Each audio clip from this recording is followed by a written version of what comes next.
Shall be first. Cassandra's first.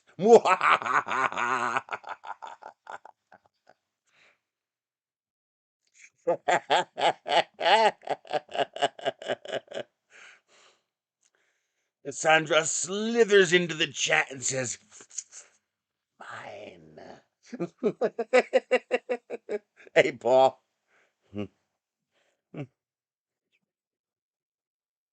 Oh man, she definitely went to the school Slytherin for that.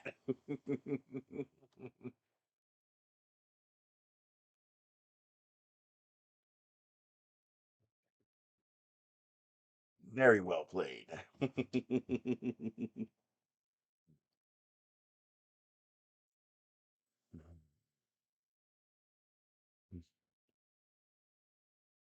really was pretty quick too.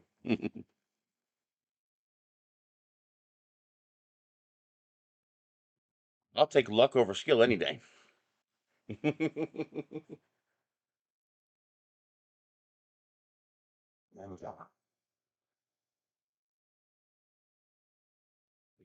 Remember.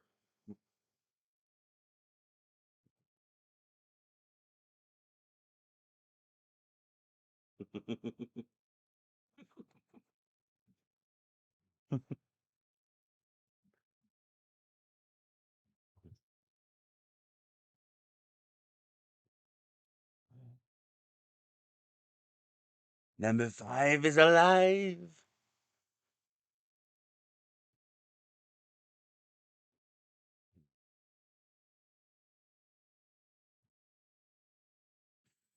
Well, I got the brakes changed yesterday or Monday, so I got new pads put on the Kia.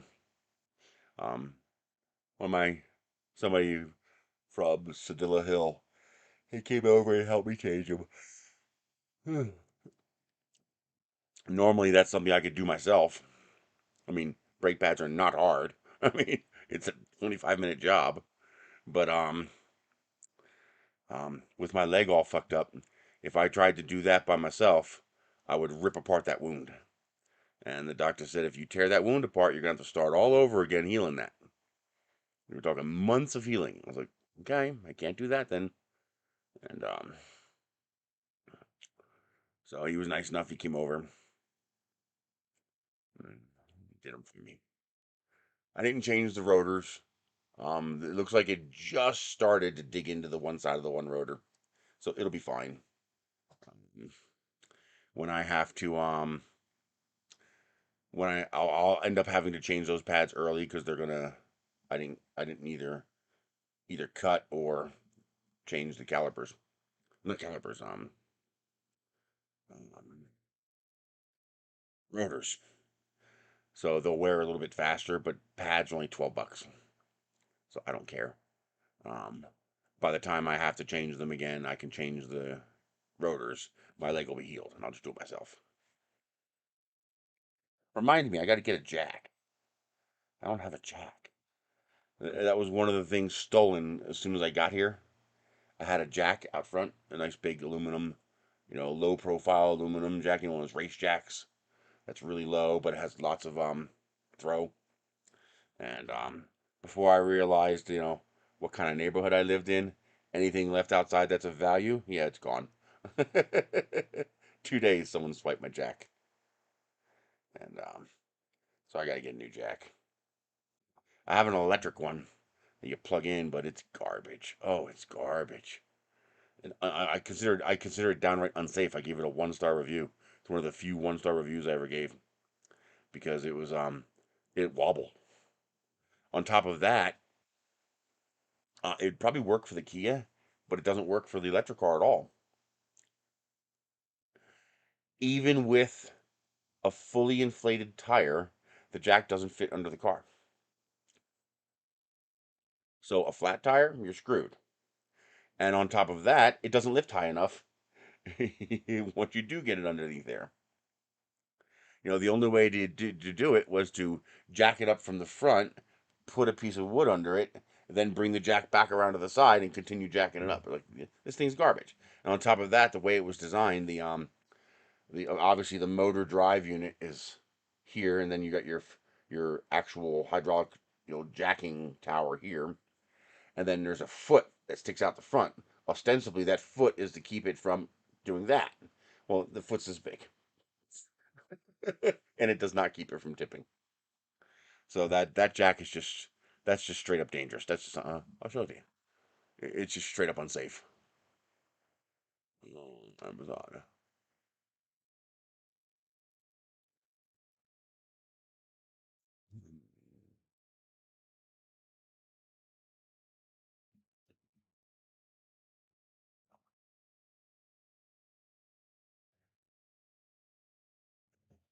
Got the reward. I got the $35 reward. I made it by $8. I thought they were gonna dick me on that, so I made it by $8. Oh man, I thought I was gonna come out like 16.27 or 16.19. I was gonna miss it by like a fucking dollar. Nice. Hey, that's 35 extra bucks for free. I'll take it. I ain't complaining about an extra $35.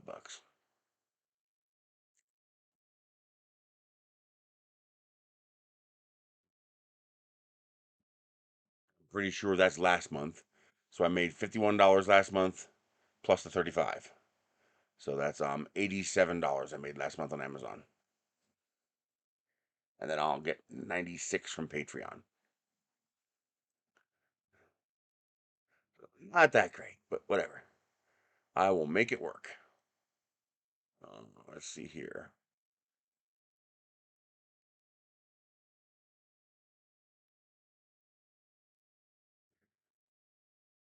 One of these.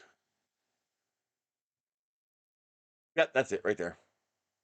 Absolute garbage. Oddly enough, this little impact hammer, it actually works. It's fascinating how it works. This cheap little low power impact hammer, the way it works is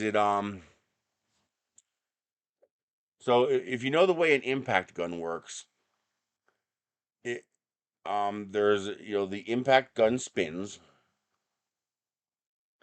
and there's a pawl inside that causes it to bang, pop pop pop pop pop, and that's what you hear when you drive an impact gun.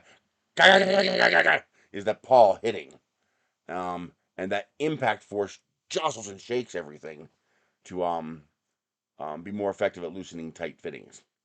So this one has obviously nowhere near that kind of power. It's a cheap garbage piece of shit, basically. The jack, dangerous. Stay away from that jack. That does not work. That's dangerous. But the little impact driver thing actually works. So the way it works, to make up for the fact that it has no power, it uses inertia. So it's got a flywheel inside, and you can actually, when you pull the trigger, it doesn't try to loosen the lug nut. Instead, it spools up. You can actually hear it going bang, bang, and it does one bang, to stopping that flywheel, giving it the impact. And god damn it, if that don't actually work. For a cheap little piece of junk, it actually works, which really surprised me. But the jack, on the other hand, that's dangerous. Stay away from this. Do not buy this. This is not worth anything. This is garbage.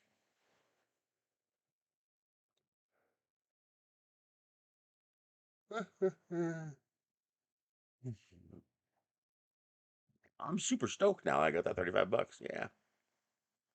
So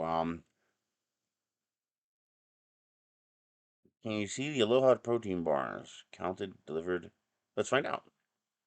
I don't know if they fixed it, but I noticed at one point I stopped being able to see individual items. I'm not sure why.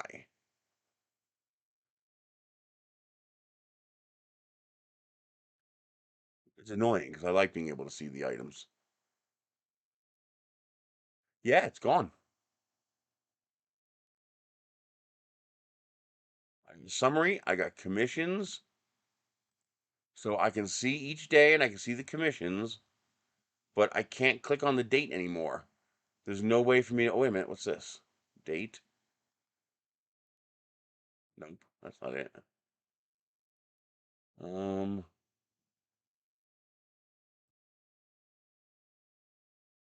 yeah, apparently there's no way for me to see the actual items ordered, which is a real pity. I enjoy doing that. Just going through people's stuff, going, "Oh, what did you order?" Wait a minute, I click on that. I'm not sure how much of this I'm supposed to show you, so that's why I'm not showing that screen. I know a lot of this is considered confidential. I'm not supposed to show it to people. And the last thing you want to do is get in trouble with Amazon. You don't want to get in trouble with Amazon. That machine will just steamroll you. Okay, clicking on that does nothing. Yeah, they took away the ability to see, um, to sort by earnings. So I no longer have the ability to see what people ordered. Huh. It's a real pity. I actually enjoyed reading through that. Maybe under download reports? Nope. What's this? Linked product.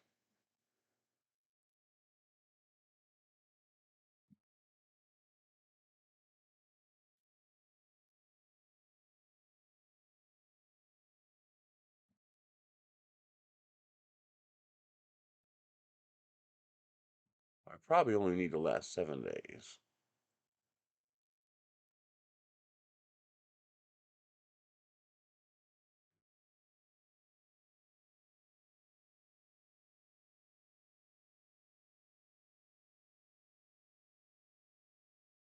It's doing something. I'll let it run and see if it actually generates a report. But so far, it looks like they took away our ability to see.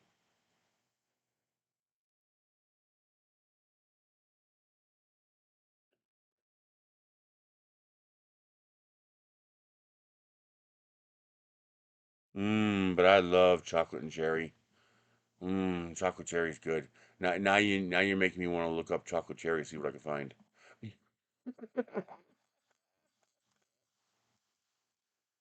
Chocolate cherry. Just a random search to see what comes up. Dark chocolate covered cherries. Ooh, I forgot about those. The cherry Andes chocolates. Milano has a raspberry chocolate cookie. Those look like really cheap. Oh, because they're cherry creams.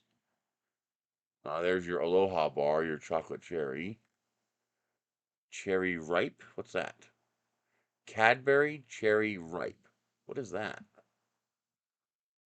I mean, it's from Cadbury. 12 pieces. Ripe, juicy cherries and coconut in old gold rich dark chocolate. That's interesting, but I'm not paying $15 for 12 pieces. It's like, are you nuts? That's a lot of money.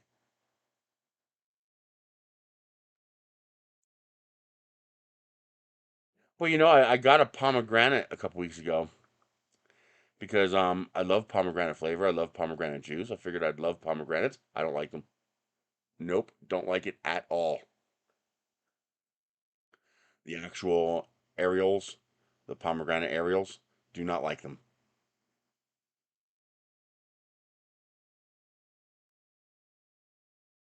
Which surprised me. I thought I would. Chocolate cherry sunflower seeds? You can get burgundy colored sunflowers? Okay, that's cool. Wow. I didn't know that was a thing. I'm gonna add that to my list. They have other ones? Oh my god, they have all kinds. You gotta see this.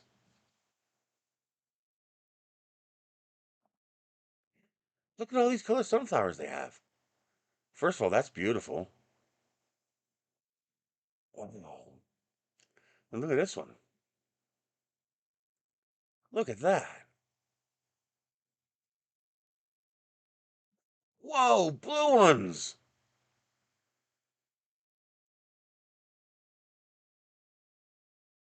Oh,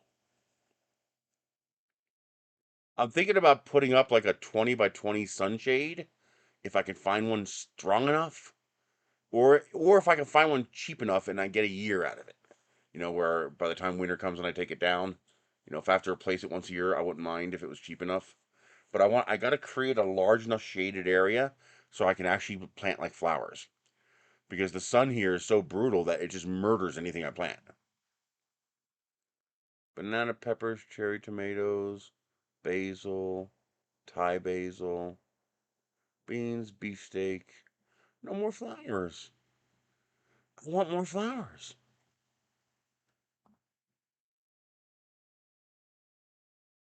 Oh, oh, there's flowers.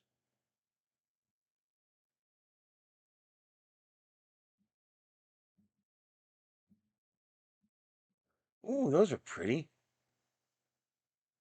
Oh,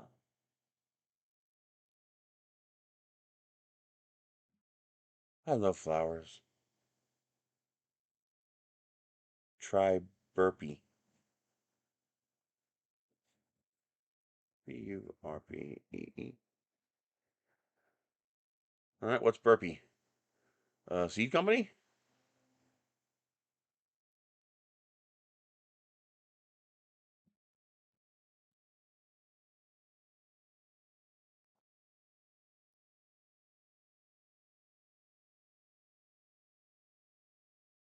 What I got to do is I got to pay attention to people on the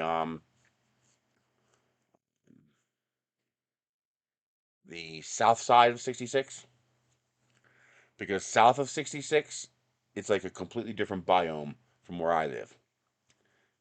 Literally a mile that way, it's like you went to a different planet. They have pine trees, they have soil, they have all kinds of stuff. While on my side, it's all rock and sand, and I gotta wait till somebody's doing some, garden work or, driveway work, and they have a bunch of soil, they need to get rid of, and where I can go over there with the trailer and grab a bunch of soil, and because the soil here is so bad. Oh wow, look at that!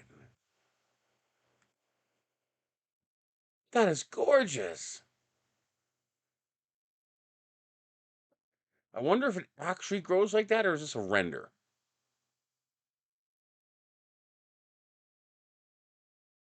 That's beautiful.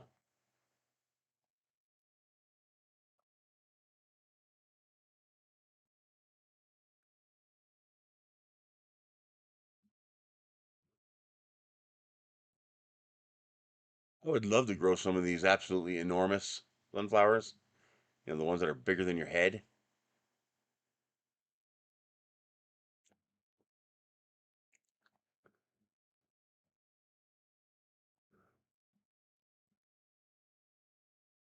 Big cherry candy bars, dried chocolate cherries, cherry bites. This stuff, all this stuff is so stupidly expensive. It's scalpers. It's people who buy this stuff up, inflate the price massively, and resell it on Amazon, knowing you're going to have a hard time finding it anywhere else, and somebody is going to be desperate enough, or just have the money and no brains, and order it. I mean, if one of you guys said, add that to your wish list, I'll buy it for you, I'd refuse because the price is just stupid. It's just nobody should pay that price. Okay, if you're on a settlement on the moon, okay, I could see the price being a little steep.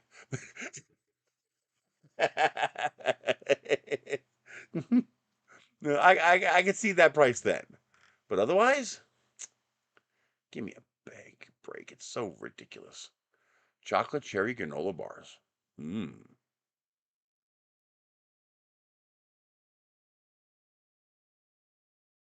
Now, is 48 of them a good price or what?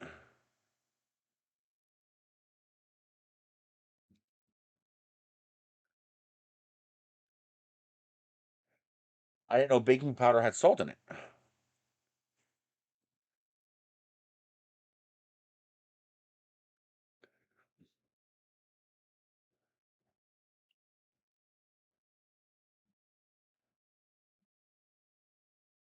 So the question is this a normal price for this? It's 48 of them, but they're pretty small. You see, they're only 110 calories, so they're not very big. Yeah, 28 grams. So they are very tiny. I wouldn't call them bars so much as I'd call them morsels, because you can guarantee that this is not that big.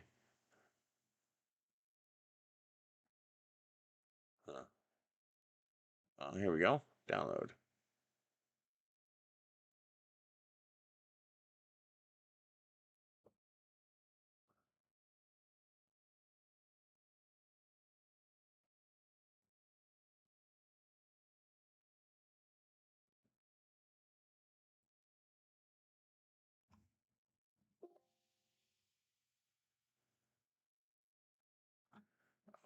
Wait a minute. How did you even get on here? Like, how did Excel even get on this computer? Oh, this is the Acer laptop. It probably came with a stub. Yeah.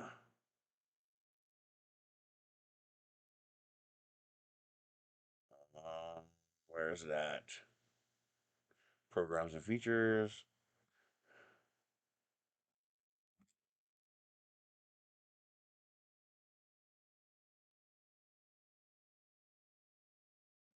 Microsoft 360. Uninstall.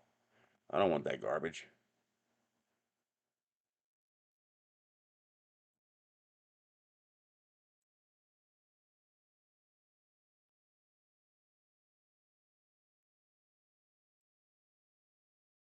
Come on.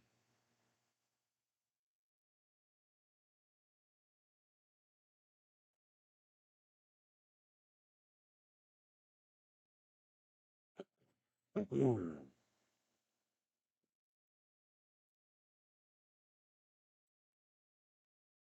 see the founders edition of the index kits are starting to ship. Some YouTube videos are starting to appear. All right, David.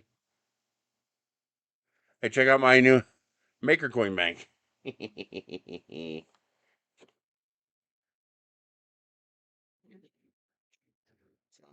I even made it so I can dispense my chips.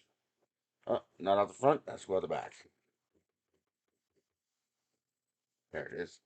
So the Maker chips come out the back, and I can install new ones. Pretty cool. I got a base for it, so I can stand it up, or you can put it around your neck. And when I get Maker chips for people, I just stick them in here, and it fills up.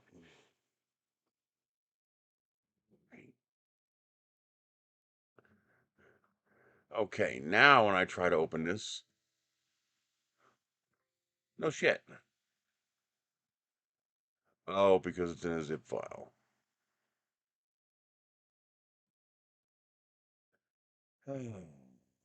Extract here.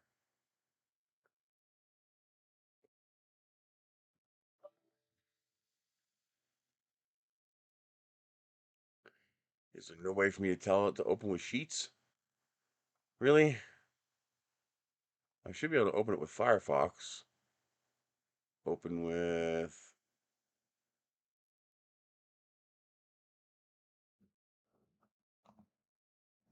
That doesn't work, huh?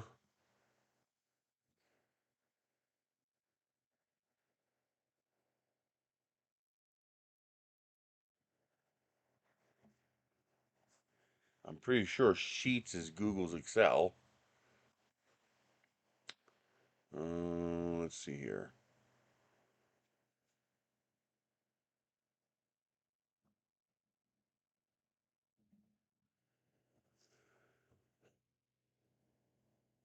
Why do they always have to make it difficult? Like, see, I know what they're doing. They want you to use Drive. And so this will be stuff that appears in your Drive list. Well, how about give me the option to upload directly? How about that?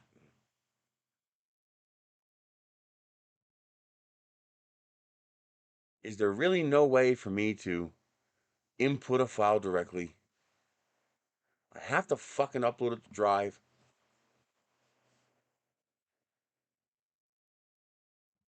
It's like, fuck you, man.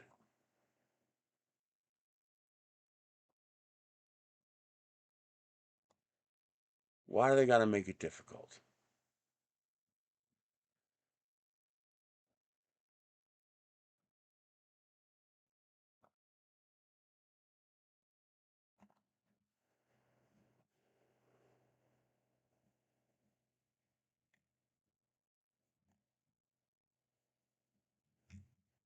It only shows 2 items.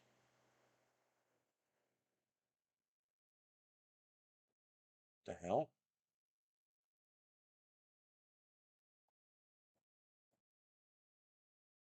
Well, that was a big old waste of time. There ain't nothing there. That one says throttled.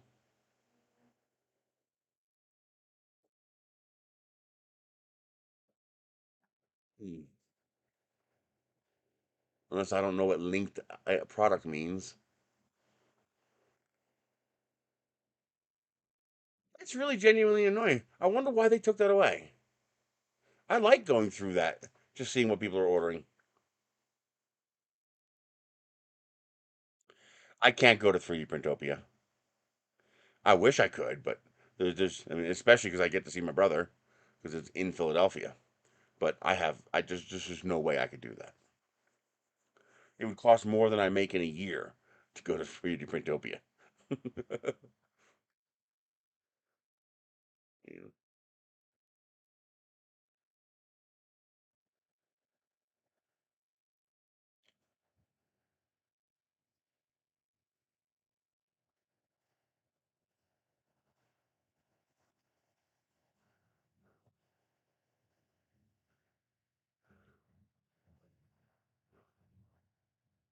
Looks like it's going to be. Really? You're going to say Saturday and Sunday without saying the actual dates? Oh, there it is. Even still, that should be down here. So 26, 27. So that would be ABQ, PHL. So that would be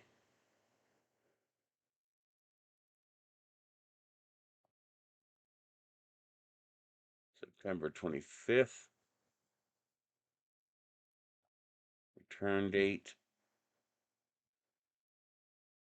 27th.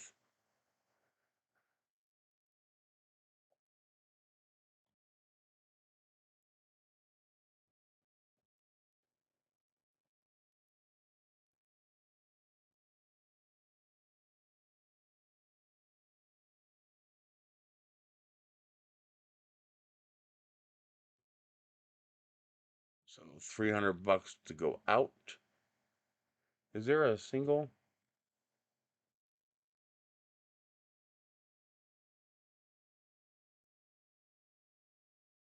Well, that's an awful late arrival.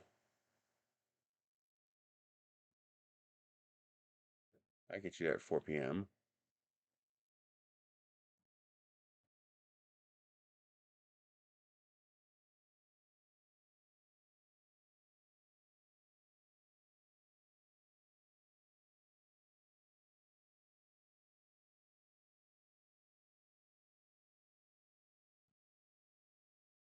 What am I doing here? Oh,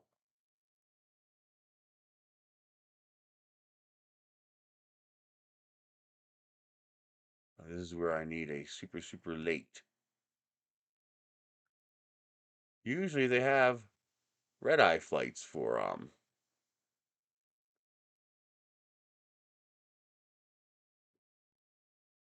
this Philadelphia to Albuquerque.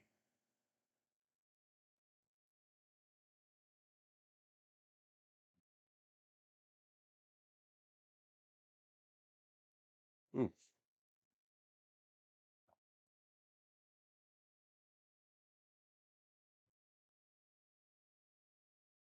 Boy, that's annoying. 6:20 p.m. is the latest.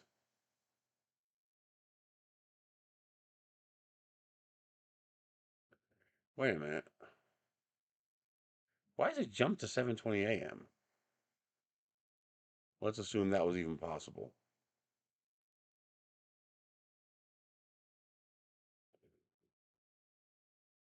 Oh, that's right. I'm usually going Philadelphia to Vegas and Vegas to Philadelphia. So now I'm doing it backwards. Now I'm doing basically Vegas to Philly, Philly to Vegas. Okay. That makes sense.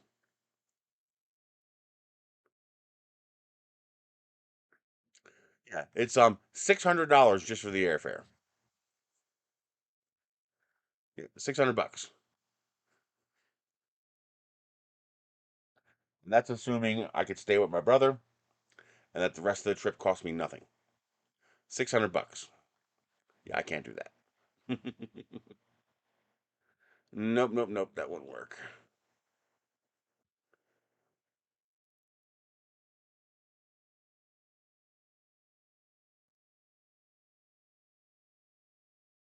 That's too bad that it won't let you see the items anymore. It's actually downright annoying. What are you gonna do? You can't make them show it to you. Oh my, those batteries I ordered that never showed up. It still says on the way from Albuquerque. This is all the way back from March 16th. It still says on the way. God.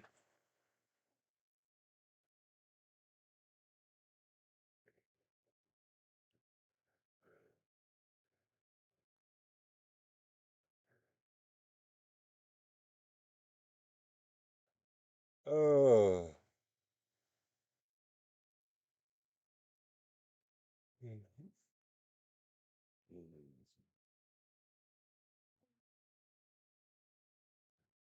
What are you gonna do?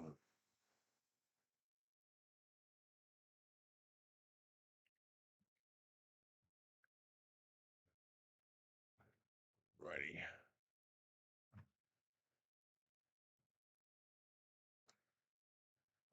This is not needed anymore.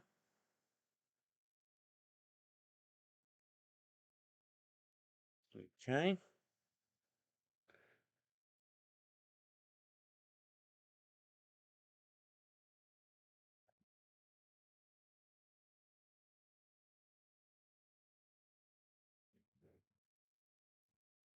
Okay. Now this is done, and so far it works. You got to be careful putting the coins in to load up, to distribute them, because they tend to like turning sideways, which is really annoying. But otherwise they printed okay. The little pusher also printed okay. Although you might not need much of a pusher.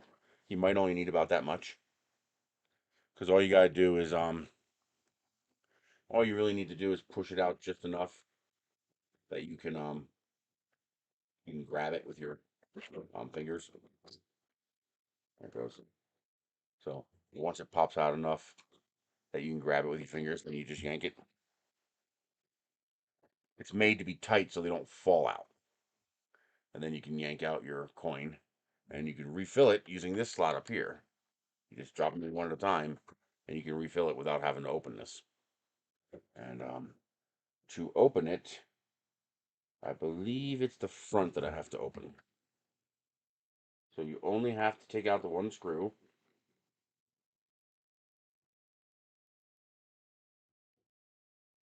I used the long 1 inch screws so that you have more plastic to bite into, so you're less likely to strip or break something. Now these bottom two you don't have to do anything with because they're open, so you should just be able to push up or pull out. So you might have to loosen them. I might have tightened them too much. Oh yeah, there it goes. That just pops out like that, and then the whole thing just pops out, and there you go. So this will hold the coins that you collect from people, And then this is where you stick um, your coins that you're going to give to people. So they get stuck in here like that. You can fit 80 of them in here. And when you give it a little jiggle like that, you can see the coin pops out the back. So you might not need the tool at all. And you can just grab the coin.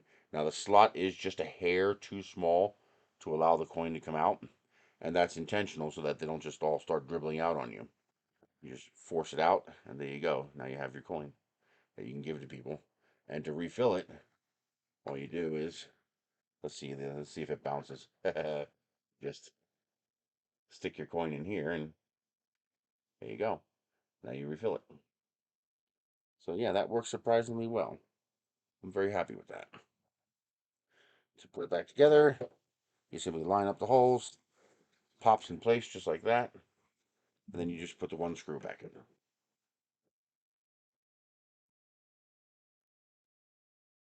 Because you don't have to open this in order to reload it. You can just reload it by refilling this. Since you're going to give out more than you collect. But yeah, that works. That works surprisingly well. Now to print this yourself, this is the same for everybody. All this stuff is the same for everybody. What changes is this. These are your scales. This is your front and your back of your coin. So basically, you just scale your coin up to 250 millimeters, and then take the top 5 millimeters on both sides. So you're going to take the top 5 millimeters of the scales. Now it's important to remember to keep your parts separate so that you don't um, accidentally merge all your parts together. So make sure you bundle them, not bullying them. Um, let's see, what else do we need to do? So this one is pretty simple. That's your tool to create your parts. Now, you may need to use this tool multiple times for multiple colors. So for example, I have to use this tool twice. I have to use it once on the gray piece and once on the orange piece because those are two separate pieces. See? So I have to make sure I cut these holes in the um, both the orange and the gray. I can't just merge them together and cut them because then I won't be able to assign colors in the slicer. So this is going to be tool front.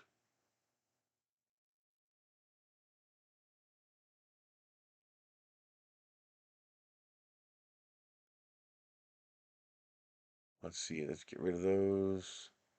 Maker chip tool front and rear. Let's redo these. Okay. What is that color? I see an orange border.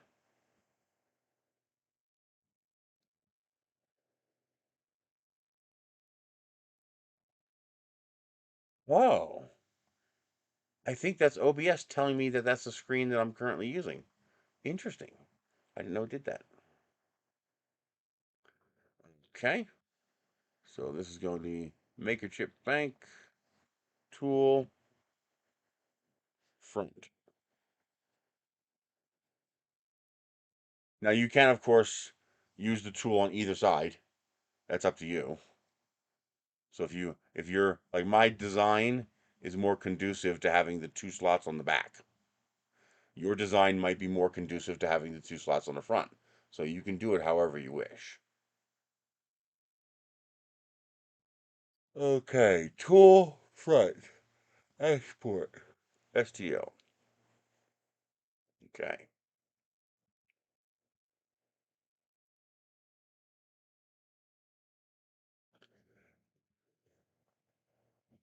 And then we take this and we bundle it together. Now we take this one and split it apart.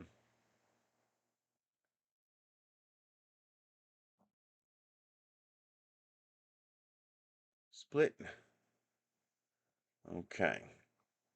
Now again, this is one where I had to do it twice because I had to cut once to cut the gray piece, and I had to cut again to cut the blue piece, so that both pieces had the necessary cut. So in that case, what you would do is you would just duplicate the tool and merge it once with the gray and merge it once with the blue.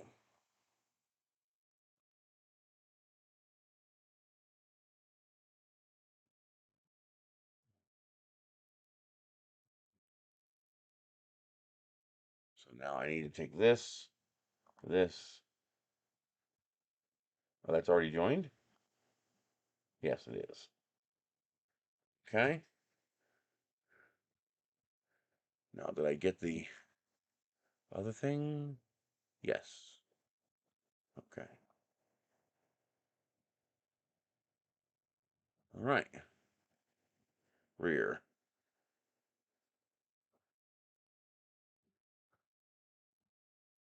Export.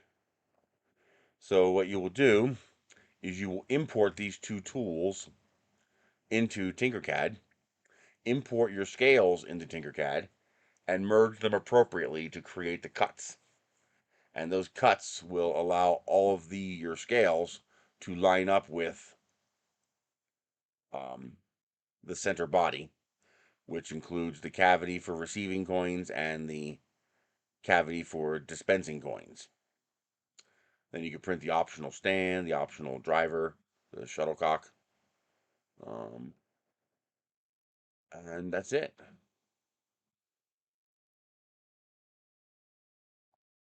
So that should be as simple as join with the gray.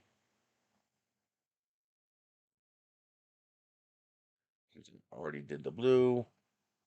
And then we select all three and bundle.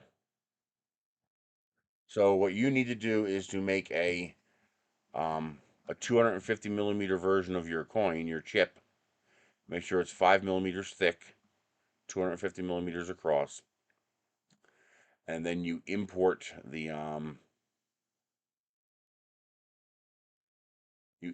tool. Let's just do it. And you got to move it down 12.6 millimeters. So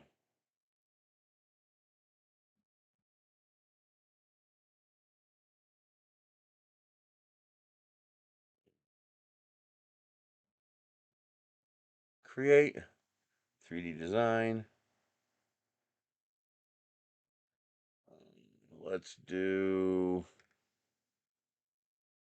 Really? I guess 250 by 250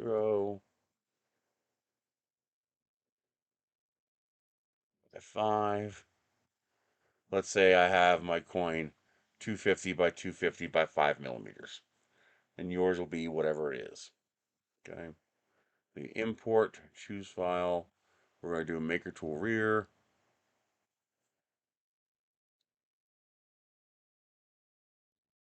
Okay. I turn the maker tool rear into a hollow. I align them left to right.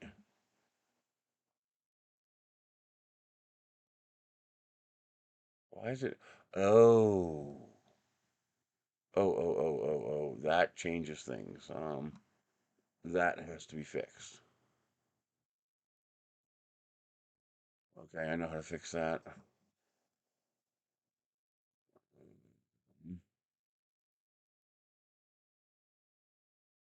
Mm-hmm.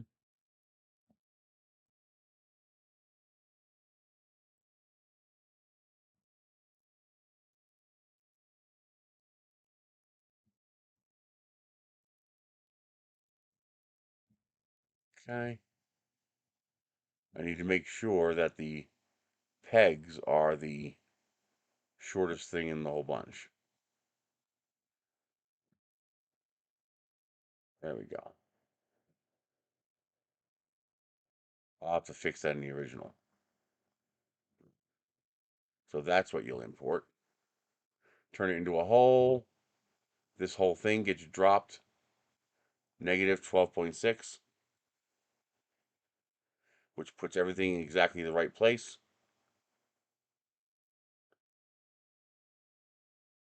Yes, I do. If I make a video for the model, then yes, I include a link. And there you go. Now everything is correctly aligned.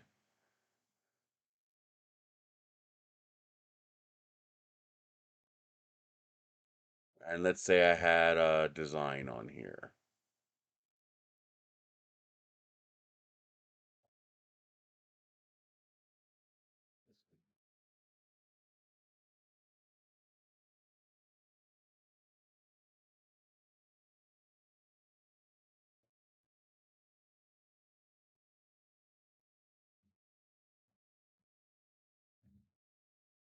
Uh,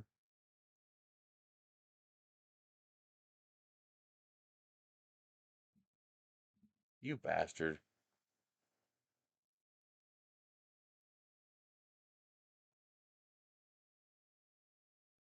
All right.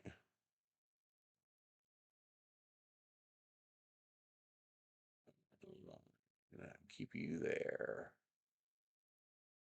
Okay. So now we're all aligned. Well, first I need to cut this out of this. Now, one thing that I like to do, you don't have to do this, but I like to do it, is I want this bottom to be all one color, just because I think that's going to make it easier to print. So if you start printing tiny details, those tiny details have a much better chance of sticking properly if this bottom is all one solid color. Um, so the way I do that is I just lift it up one layer. So I'm doing this at 0.3, so I lift it up 0.3. Take it, lift it up, 0.3. And you could do as many layers up as you want. The point is to not be all the way on the bottom. Now, the way this works, this and this need to be separate items. So we're going to Control D, turn it into a hole, and then join it with the coin base. Now, what that does is Tinkercad just puked. I don't know why it puked, but it did. This is a simplified model. I don't know why it had a heart attack there. Why is it fucking up there? See how it's fucking up the model? I don't know why it's doing that. I mean, it's microscopic, but still. Why the hell is it doing that?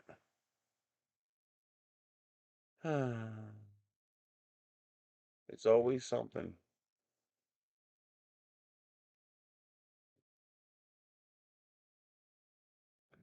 I don't know why it's doing that. I have an idea on how to fix it, though. Maybe because I'm using a hemisphere. Maybe the hemisphere plays funny. Yeah, let me try not using a hemisphere. So let's use this.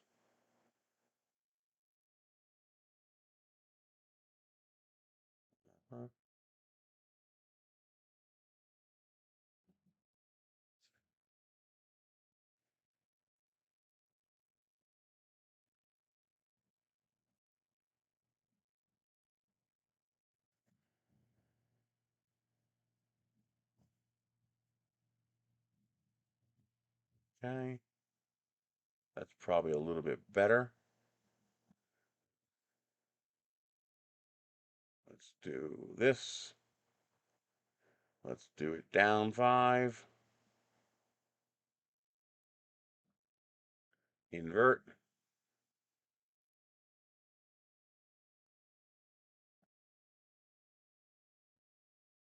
I don't know why it's giving me a hard time, but let's just go this way to make it easier. Okay. Of course I left a sliver. Of course I did. There we go. Drop.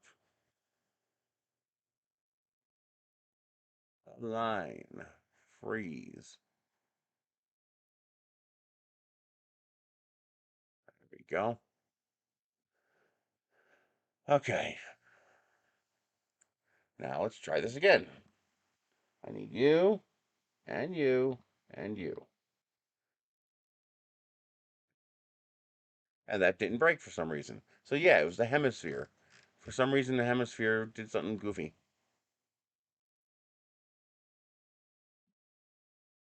I mean, that gets you your hole in the model so that you have two separate pieces. Now, before we do that,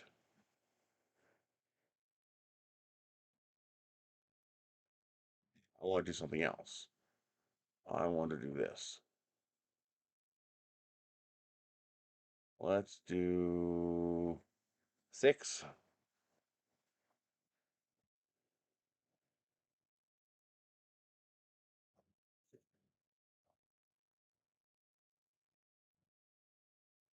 Mm-hmm.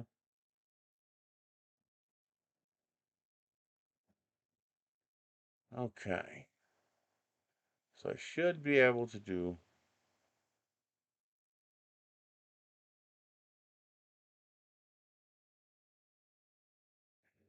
Oh, I didn't know that.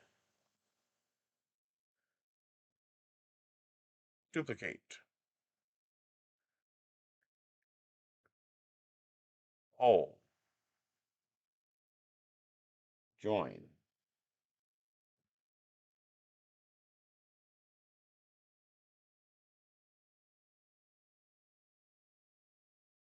Okay. Now we turn this into a hole. And you'll see why. So let's hide this for now. Let's take this and join it with this. That creates our holes in the model. Okay. Now I want to make this less than 6. 5.5.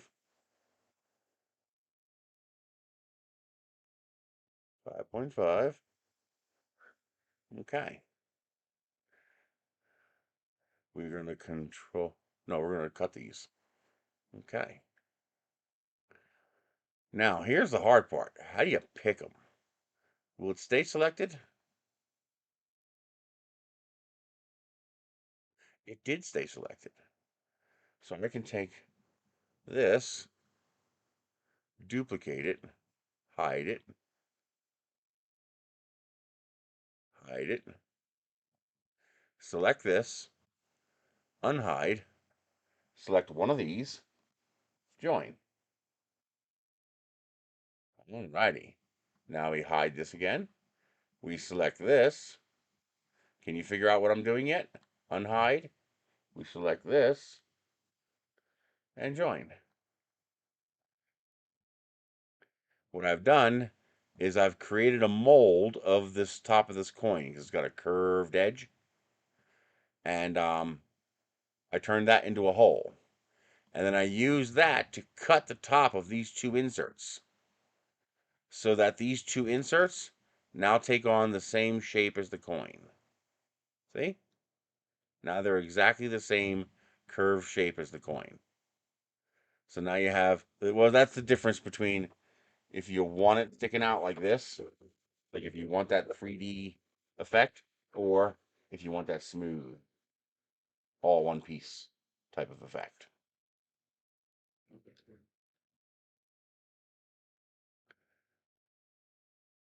Alrighty. So now this one, I need 2. So I'm going to make sure there's only one. I'm going to duplicate it. One of these gets joined with the orange, and one of these gets joined with the yellow. And there you go. Now you have your coin. And these pieces all have the appropriate holes that they need in them. Now, Tinkercad does preserve origin. Oh, right. Let me show you that again.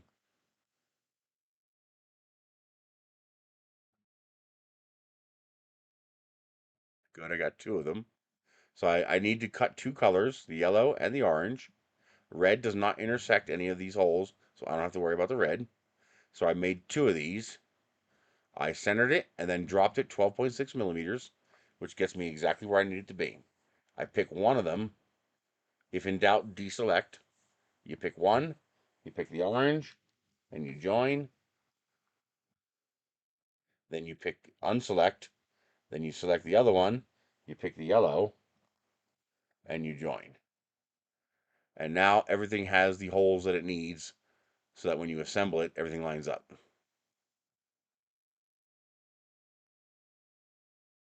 Now, what you do is you give this a name and then you add a suffix to the end. Usually, what I do is I make the suffix the color. So, for example, I would call this coin back or chip back, maker chip back. And then the suffix would be maker chip back orange, maker chip back yellow, maker chip back red. This way, in the Bamboo Studio, it'll actually say, orange, yellow, red in the name of the file, so that I know what color to assign it in my AMS system. Now, as long as everything is lined up here, and you do that, so let's do it. We're just going to call it, we're just going to name it the colors, just to keep it simple. So orange, we select the orange piece, export. Okay. We select the yellow piece, change it to yellow, export. Take the red piece, change it to red, export. Now, as long as you don't move these pieces, Tinkercad saves the origin for all the parts you download. So these parts will now realign if you align origins.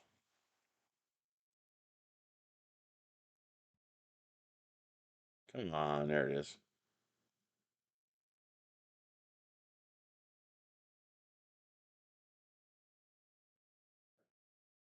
And in fact, if you drag multiple files into Bamboo Studio, it'll ask you if you want to treat them as a single object.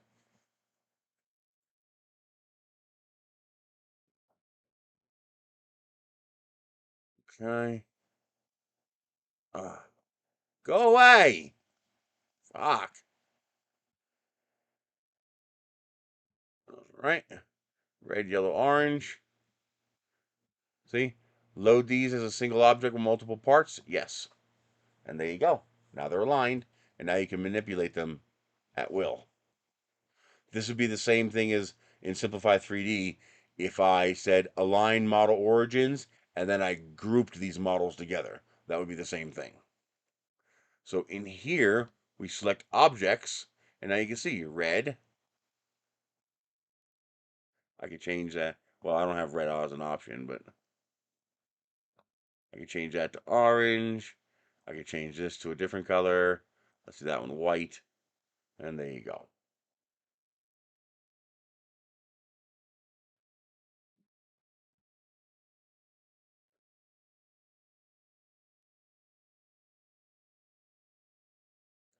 Now, there's something else you can do to improve efficiency,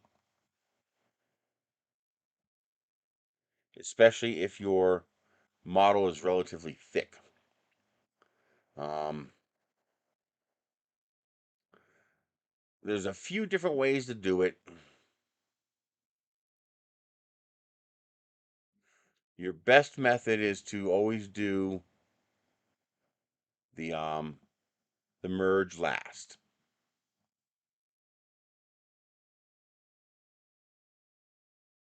So we're gonna hide this. Okay. So one of the problems with this model is that this is 5 millimeters thick. And this is also 4.7 millimeters thick. We don't need that much color. You just don't. And so you're going to do a lot of purging that you don't need to do. Red is pretty solid, and we're printing on top of orange, which is pretty light. But you can adjust this based on the colors you're using. So for example, if you're using black here, you might want to have 3 or 4 layers of color. If you're using orange, then 2 layers of color is usually enough to get you a solid border. So for example, this and this are 2 layers at 0.3 millimeters. So that's 0.6 millimeters of color. And since I'm printing at a layer height of 0.3 millimeters, that's 2 layers. So the rest of this is just all black, which saves you a lot of the more expensive colors and also saves you a lot of the well, see, there's another thing. Mm, I don't know, the purge might not be worth it. I'd have to see what the difference is between purge and total usage. But for example, if you had a really busy back, and like say for example, I use the pan chroma for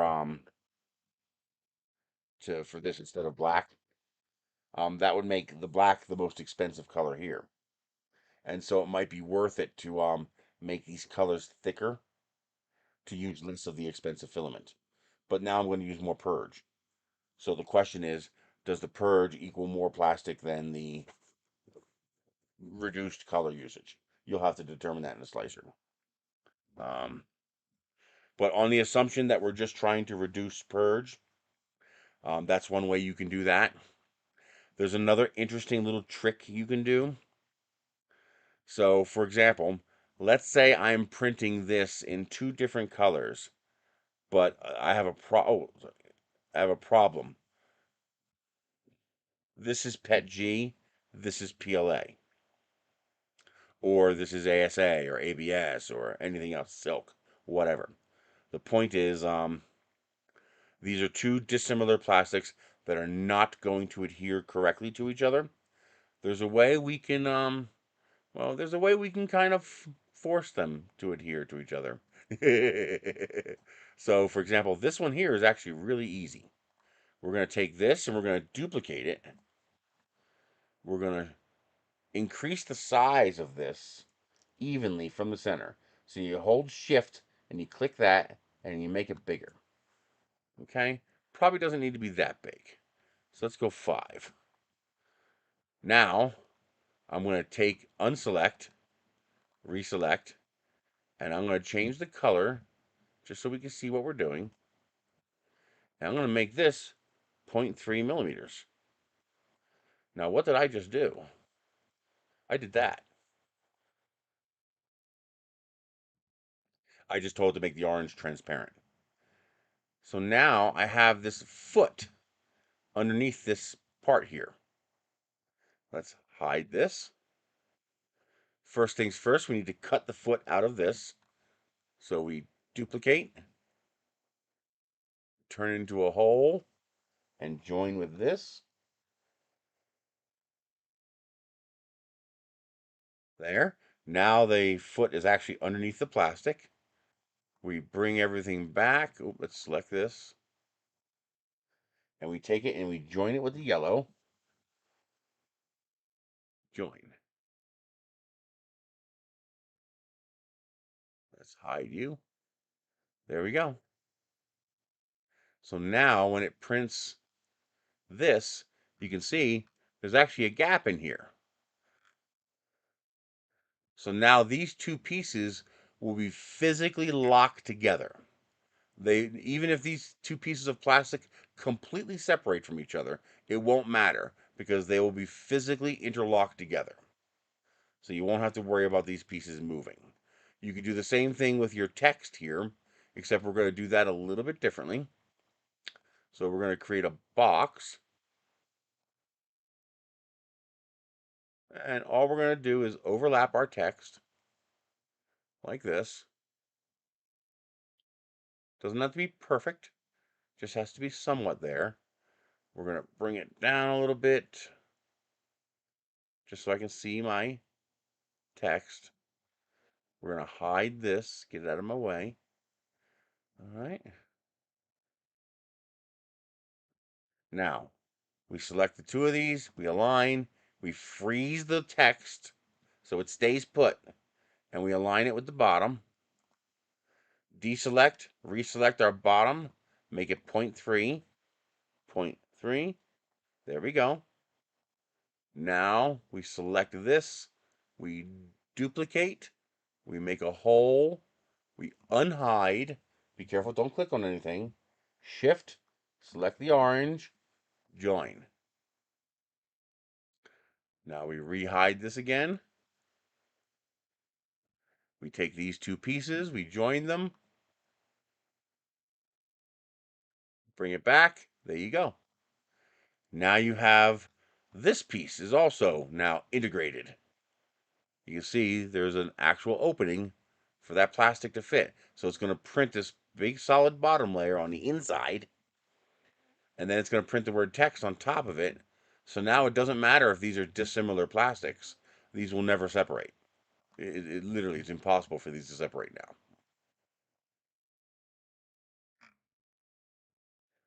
And then we do the same thing we did before. Turn the transparency off. We select this. We duplicate it. One of them is going to connect to this. And then one of them is going to do the yellow. And there you go.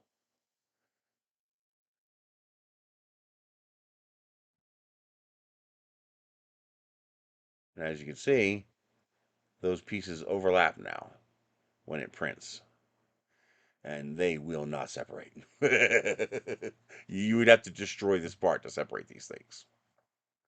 So that's a neat little trick for making that thinner. Not thinner, to interlock the pieces. Now, before you do all that, you might want to make this thinner, so you're not doing as many color swaps. You could also make this plate that we put in here, if you have enough colors available. Like, for example, this is only a 3-color print, so I can add white as an additional color. I can make the plate white. And by making the plate white, it'll help this color pop more. It'll help this color be a little bit brighter. So, for example, if this were black, um, this would look a little dull. You can actually see that here. When I print this, you can see the red is a little bit dull. It's not as out in the sunlight, it's great. But indoors, the red is a little bit muted because it's surrounded by black. Now again, this is only 2 layers thick. So I could have either made this thicker or used a brighter red, or I could have put a 3rd layer underneath this that was white. So that's what I would do in the future. I would make this um, 3 layers thick instead of 2. And matter of fact, now this one I would not do this. I would not do the this extra grabbing area here, simply because it might show through. But it all depends on what you're doing. Hang on, let me show you. Oh, yeah, I felt that. Okay, where is it? Is it this one? It's got to be this one. Nope, it's definitely not that.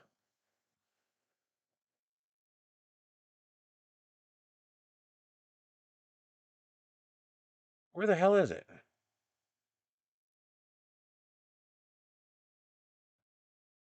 I hate when I can't find it. Like, it should be on that first page because I've been editing it. Some things it'll move to the front and some things it won't, and I don't know why it does that. It's really annoying.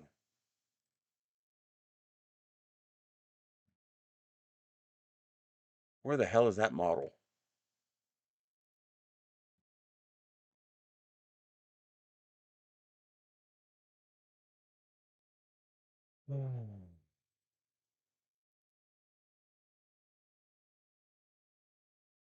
Come on, where's the model?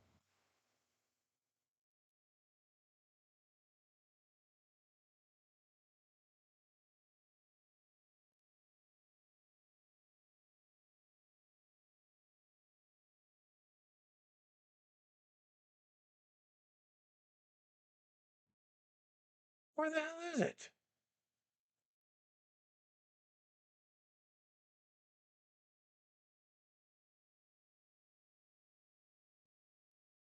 It's going to be one of these, isn't it? That doesn't have a thumbnail.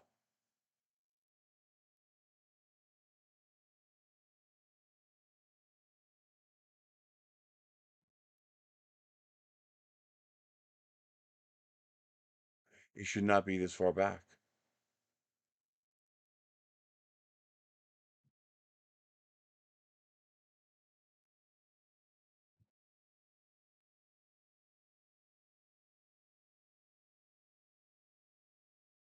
Oh, it's this. It just hasn't updated. Yeah. Just for some reason, the thumbnail hasn't updated. I don't know why. It's an asshole. Yeah. Why doesn't it update the thumbnail? I don't know.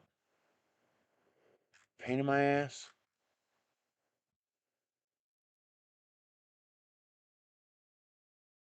Okay. There it is. So we have this one here, and you can see it's 0.6 millimeters.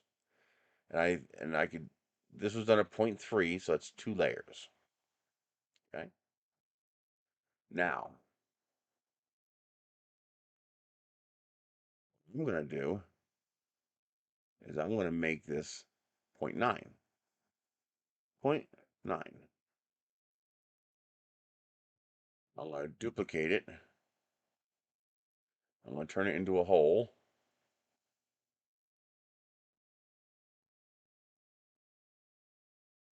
And I'm gonna cut it from this. Okay.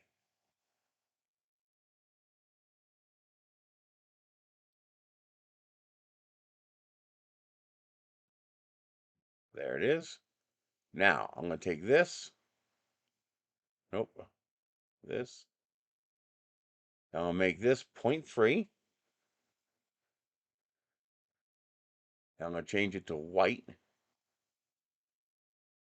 That should not look like that. Oh, there it goes. Okay, it just took a while. I don't know why. All right. Now, I'm going to make a work plane here. I'm going to duplicate, drop, and I'll make this 0.6, 0.6, and change it back to red. There. Now, what I just did there, let me hide some of this.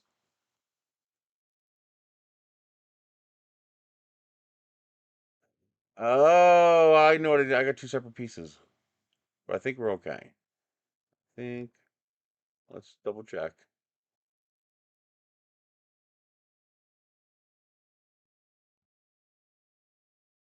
Yeah, we're cut out. Okay. Okay.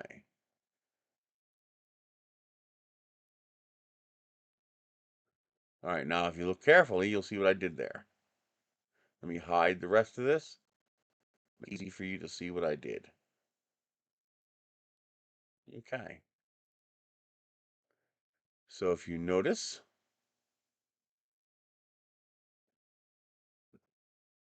that does not look right. Why doesn't that look right? Oh, it got shifted. I don't know why, but it got shifted. There it goes. So now when it prints this, it's going to print the 2 layers of red. Then it's going to print a layer of white on top of the red. And then it will print the black. The advantage of this is now the red will have a white backing, which will make the red pop a little more. Um, Having that white there will make it pop a little better. So the red won't be so dull. Now, what I would love to do is put a little white outline around this 250 as well, but eh.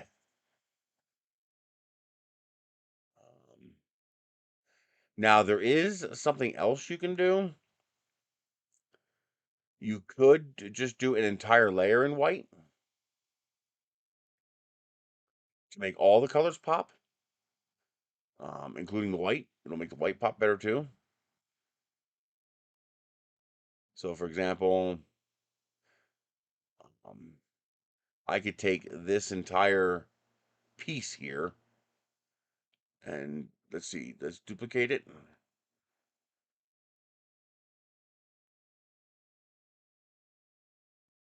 Okay, do this. No idea what I just did.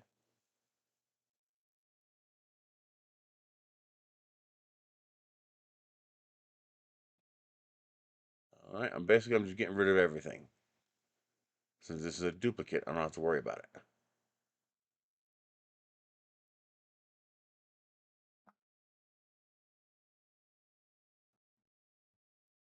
Okay.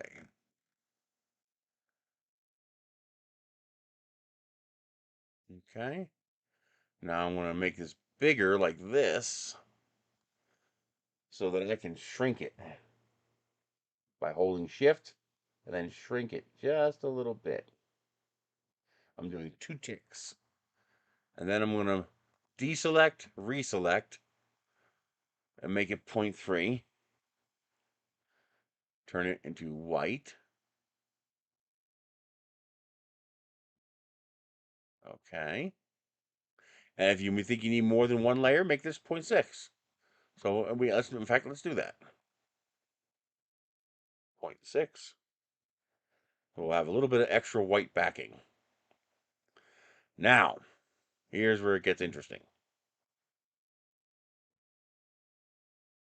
I'm going to put this out here, and I'm going to join it with, actually, no. We're going to put it up here.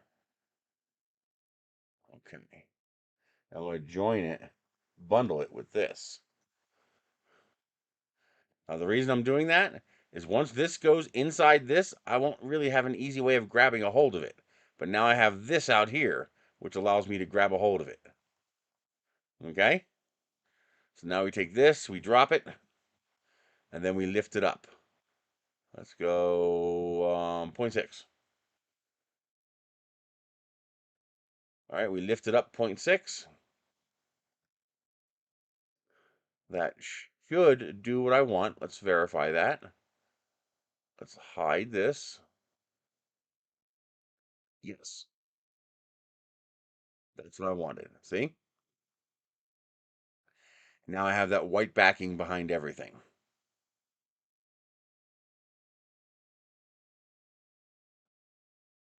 Which means I can get rid of a lot of stuff now. Let's do.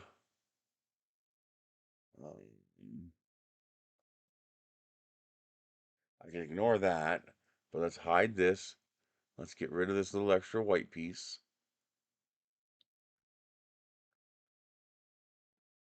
Delete. Bring it back. Let's do this. Hide it. Okay. So that should be it. That should be behind. These pieces should be 0.6. Yes. So the only thing we have to delete is from the did I mess that up somehow? No, it looks okay to me. Okay. That's 0.6. Okay, good. Okay. All right. We should be good to go. Now I need to take 2 of these. So duplicate, because one's going to be the white insert and one's going to be the cut tool. Now I take this and join them. Oh, after I turn this into a hole. No. This stays solid. This is now all a hole. Good. And we select that plus this black piece and we merge.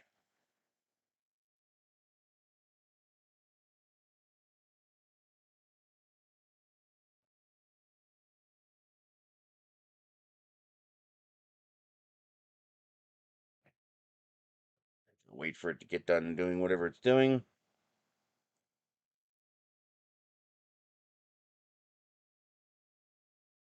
Come on, baby. Finish up.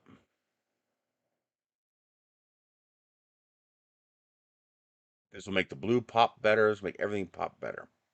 Now I take this and I need to ungroup it, unselect, select, get rid of you, and now we have our white insert sitting inside here, acting as a background. And you can see we have a cutout for it here. Looks like I didn't do a perfect job. Oh, yeah, I did. I don't see anywhere else where it's messed up. It doesn't stick out anywhere. Okay, we're good. Good. All right. Now, what I also want to do is, in order to make this easier to work with, let's hide this, is I want to join this white model with this white model.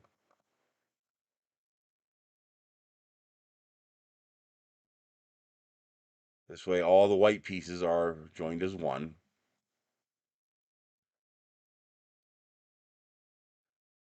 Okay.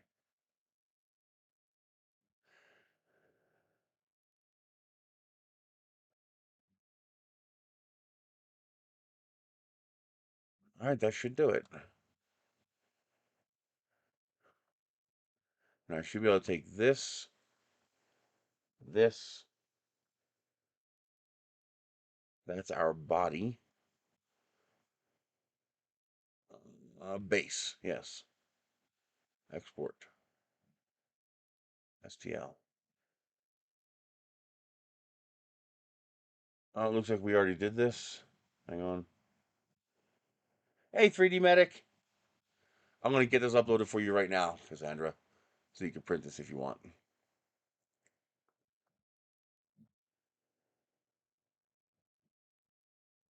Uh, I don't care. They'll all be lane number 2. Okay. All right.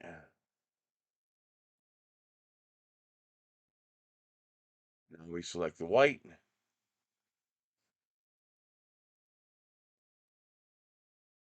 America Rocket Pop white. Export, STL.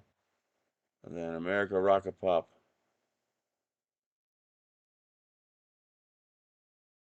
Nice. I hope she did well. Red.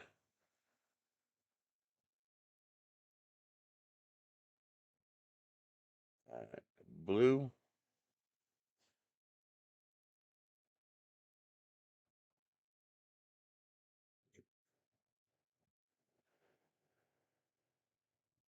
This will work really well if you use like some pretty transparent colors for the blue and the white and the red and whatnot. Um, for the blue and red. This will allow you to have a white backing behind it, so they'll pop better. Okay. This is also blue. Well, this could be anything you want. Um, I'm going to call this names. I did this because I wanted to give credit to the guy who originally made it. It's not. I don't think it's really necessary. He used the AI generator to make this. He used the keychain generator to make this. Um, and I think it's different enough now that it's a new model. But I'm still going to give him credit by leaving that there. Just print it in black if you don't want it to show up very strongly. Names, export, and then we the people. We people. Now I did my we people in white, so you can do it in white or do a different color if you want. Okay.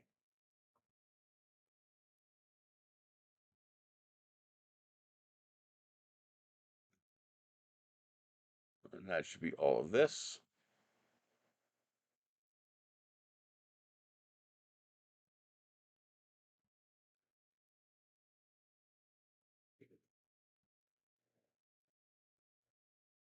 Okay.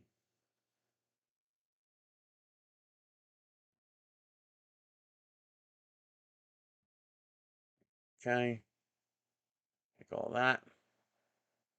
Yes. Okay. Now we just start changing the colors.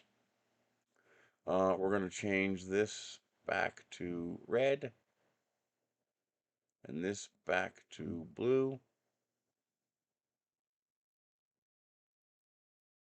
All right, the base is going to be black. This is going to be blue. Names is going to be blue. Red is going to be red. We the people is going to be white. Where's white? Is going to be white. Okay. There you go.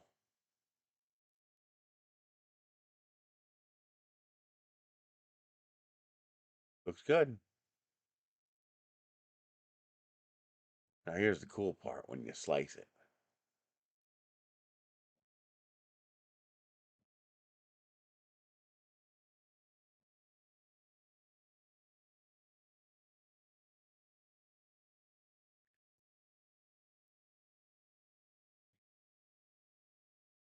Now, of course, make sure you have enough solid top and bottom layers. Oh, this stupid thing. Why does it put this outside the boundaries? Doesn't make sense. I almost forgot we need to make sure the oh,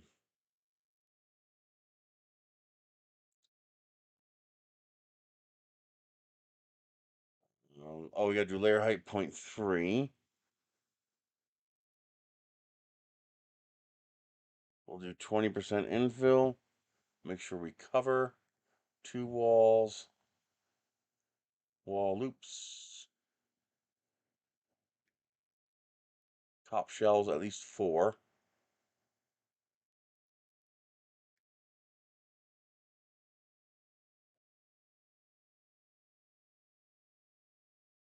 And bottom shelves at least 4.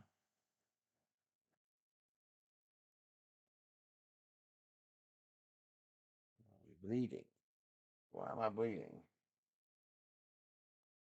A little scab. Ew.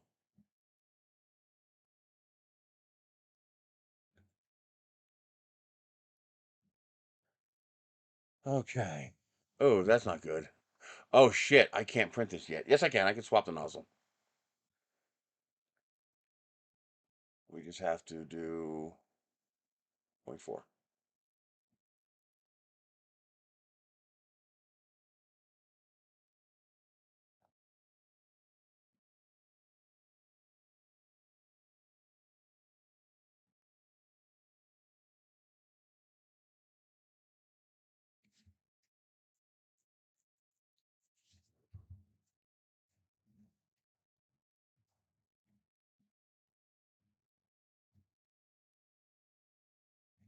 There we go.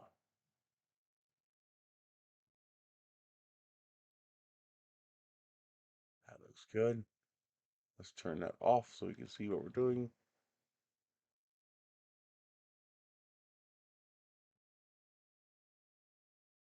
I wonder what that is. What's that hole right there? That's weird.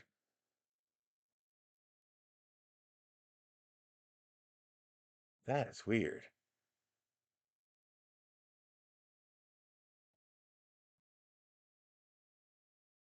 All right, here's our 2 layers of color. And then our 2 layers of white. Although I have no idea why it's doing that. And then we go to the black infill. Okay. I wonder what that's for. There must be a flaw in the model right there somewhere. Like some kind of hole in the model or something. Hmm. Well, it prints okay, so I'm going to leave it. Now, something I like to do is I want to take these base colors. So the blue Now I want to make it a single wall loop, red, single wall loop, and white, single wall loop.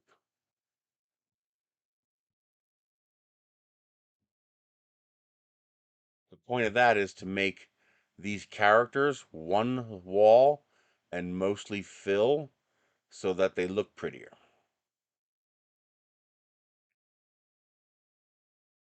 Makes it a little more finicky. If it doesn't print right, you'll notice it. But if it does print right, it'll look much nicer. See? How now it's all fill pattern with just a single wall? And how the parts look a lot more punchy? I also made this wider so it should hang on to that chain better. Okay.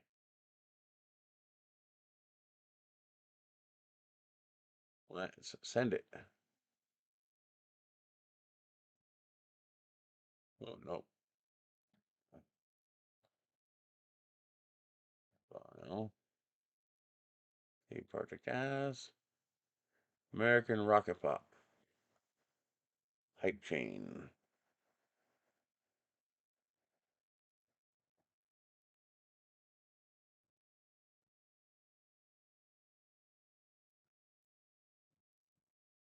Stop it. Damn little flies.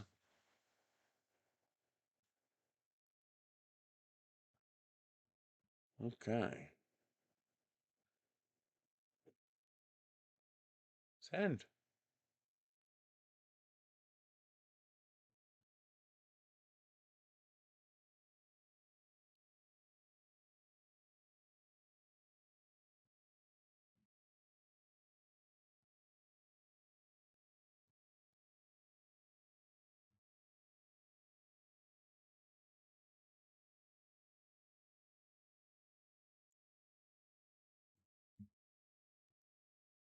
Okay.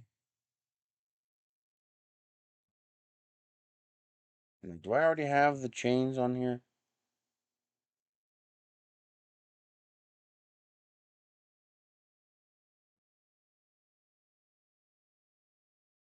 Yes, I do. There it is right there.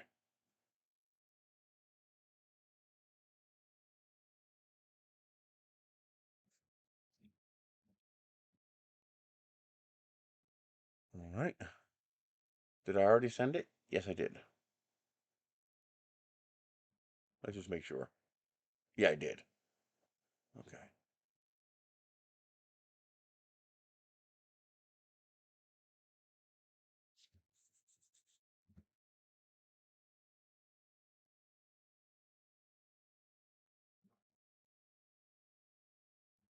Okay.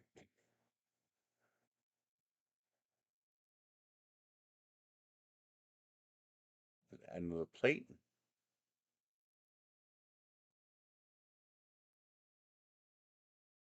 Where is the other one?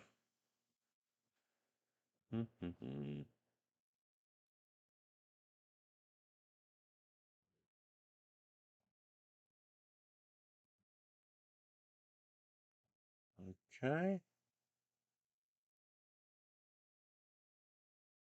Let's make a folder because we want to get this uploaded.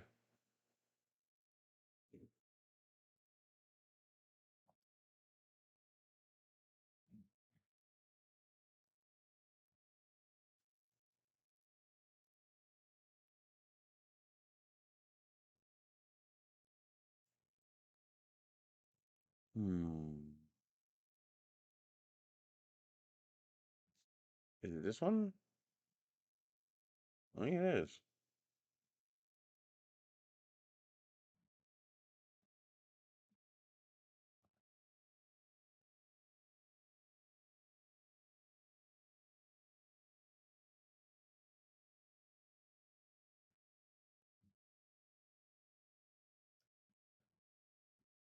Okay.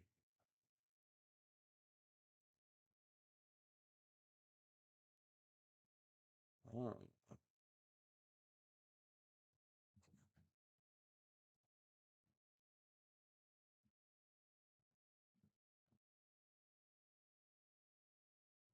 Okay.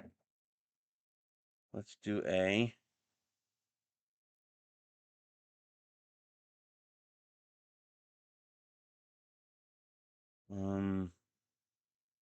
export as one of steels.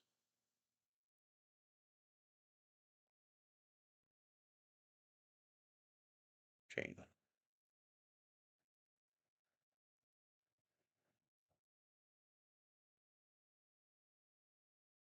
Okay.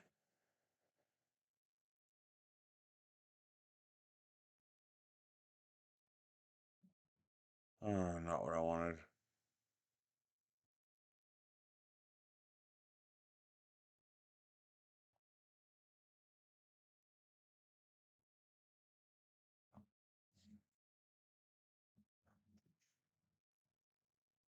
Yeah, whatever. Why'd you do that? Don't fucking piss me off. I'll bite you.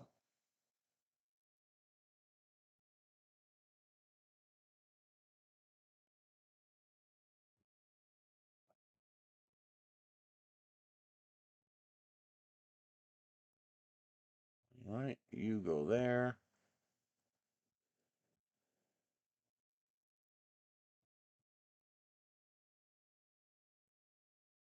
Desktop. New folder. Save.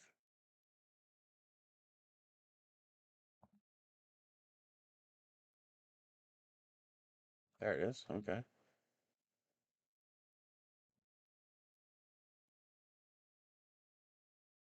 All right, I should do it.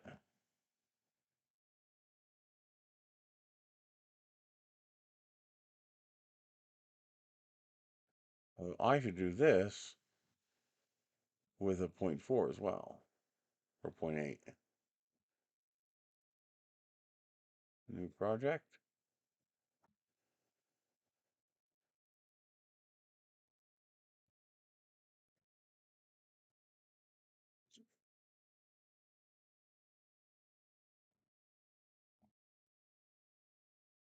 All right.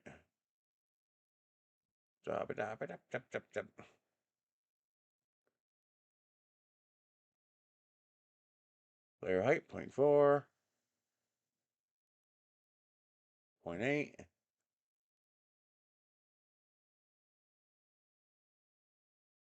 Let's see what that looks like. Hour and 25.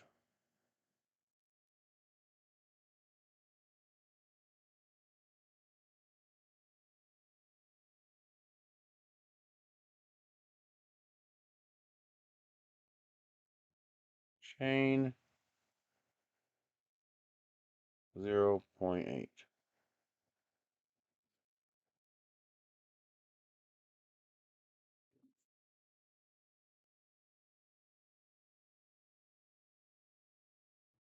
Okay. Now let's change it to 0.4, 0.3. I don't care.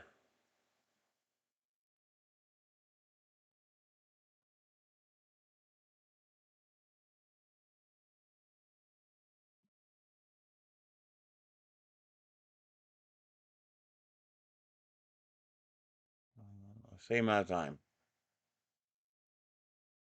Although it might be less plastic. That doesn't really matter though.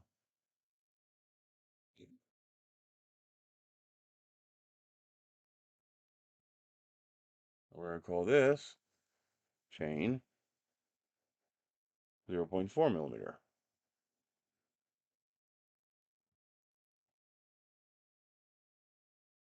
This way I can print with either nozzle.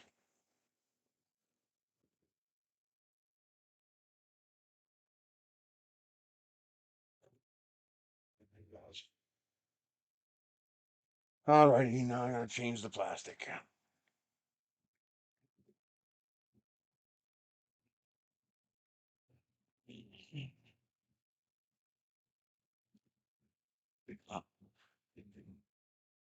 Uh-huh.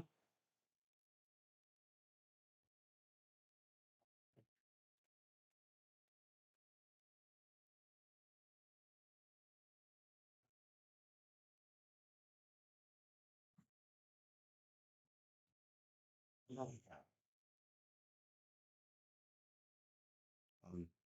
it is.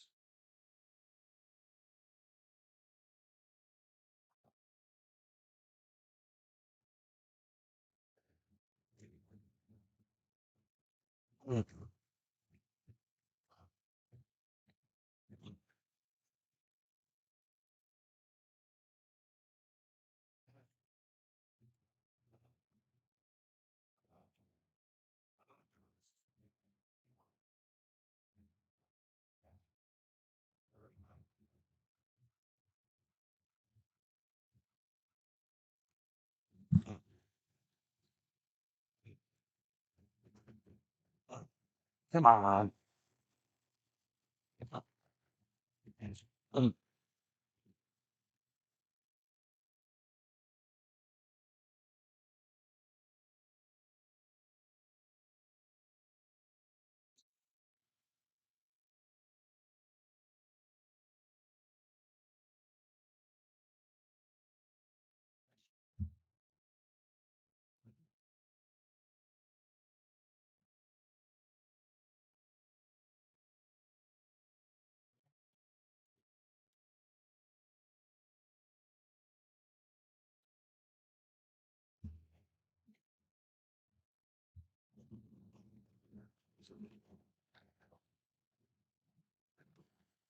What do they do? Oh.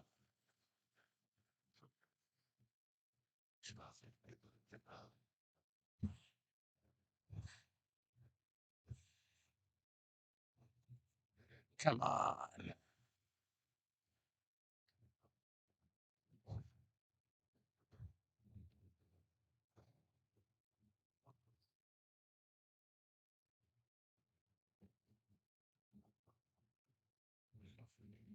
Why does this give me a hard time?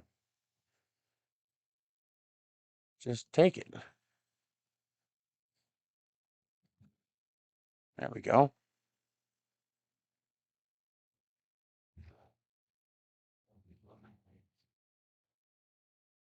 All right. This one is going to be red. And this one's going to be blue.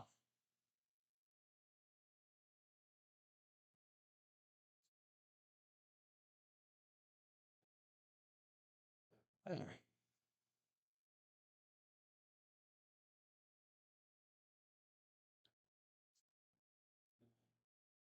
Let's do the chain at 0.8. And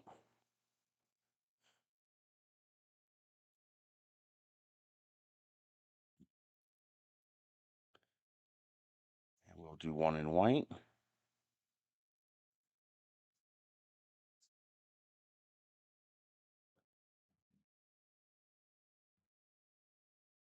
And then switch to the 0.4 nozzle and do the body.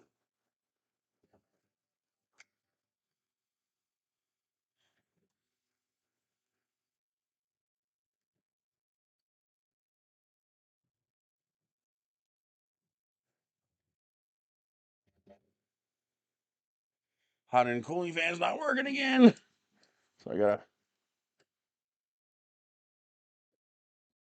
There it goes. Just gotta spin it for some reason. Don't know why. It's annoying.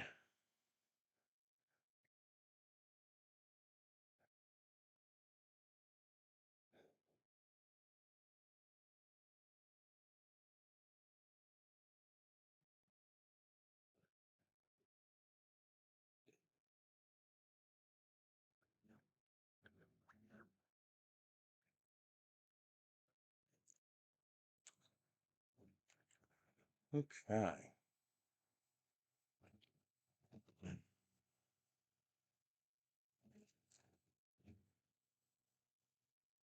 Need some pictures for the upload.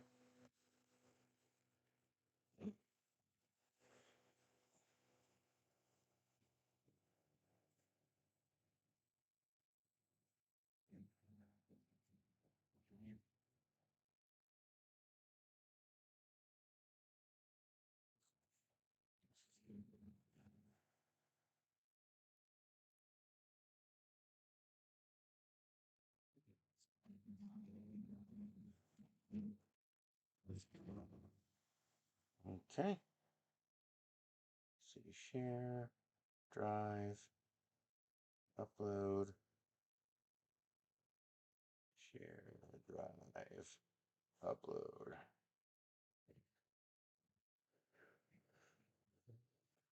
Hmm. All right.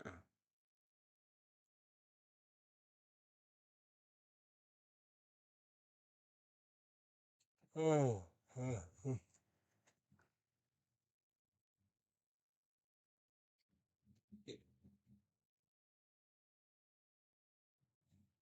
Did I? I didn't screw that up, did I?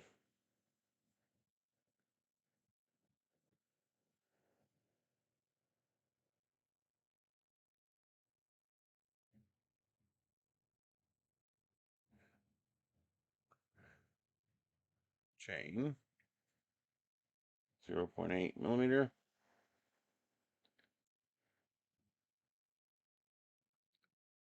Okay.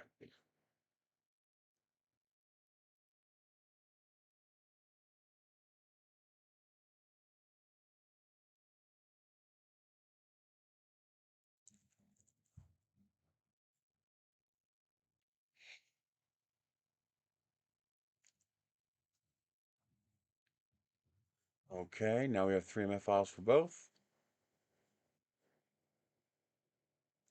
Let's get rid of all the extra twos.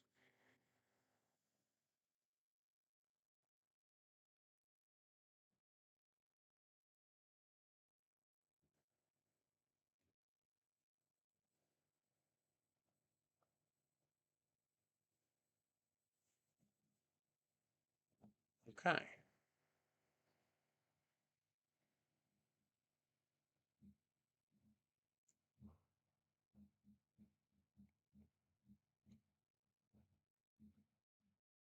Oh. Hey. 3MF has the icons now, but not the freaking STLs. That's annoying.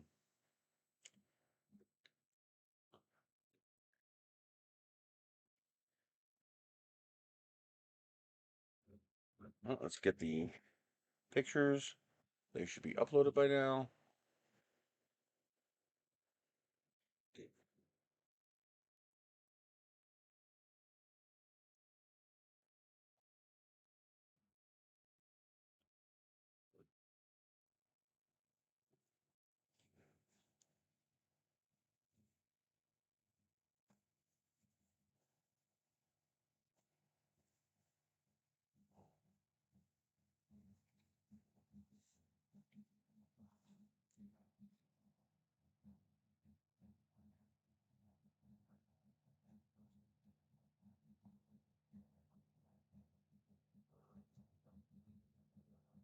Excuse me. What the fuck are you doing?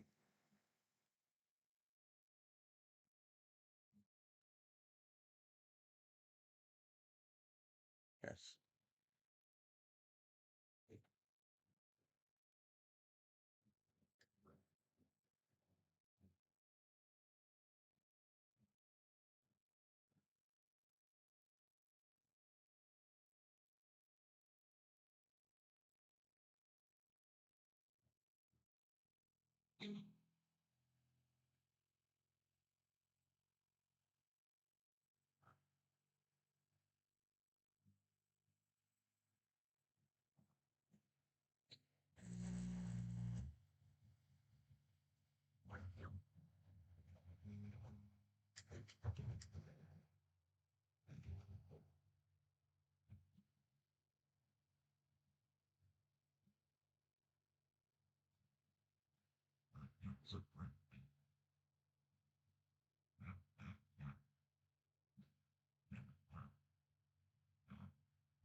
Um.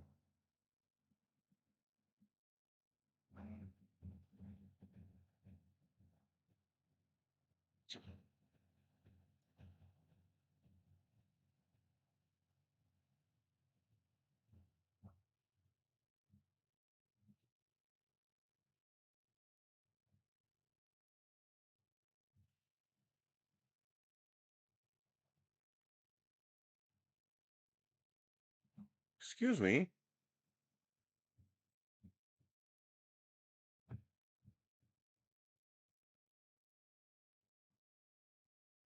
Why do you keep deleting it? Oh. Well, then I guess I'm uploading as the original model.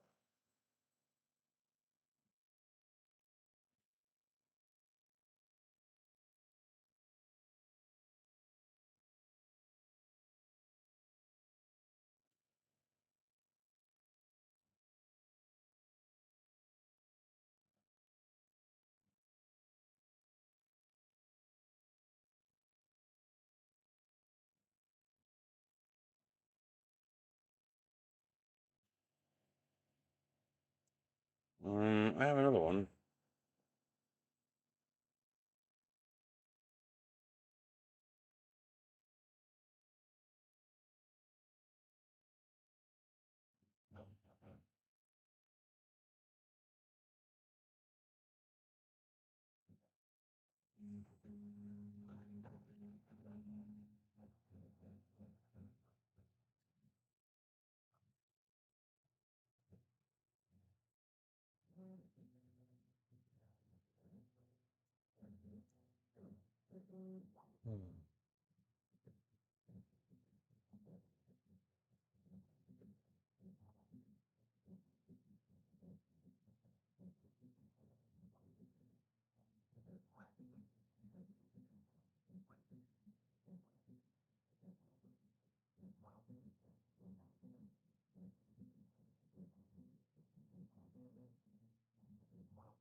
Come on.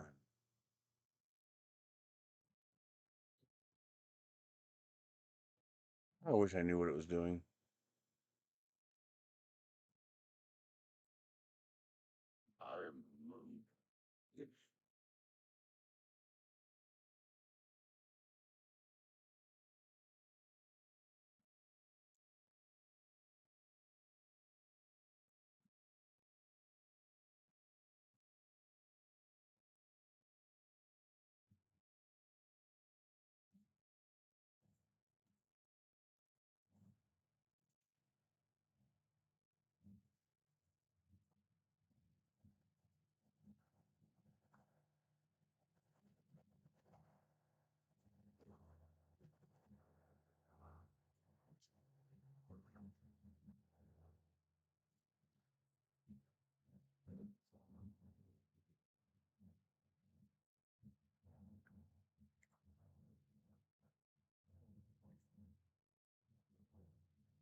I guess Jory?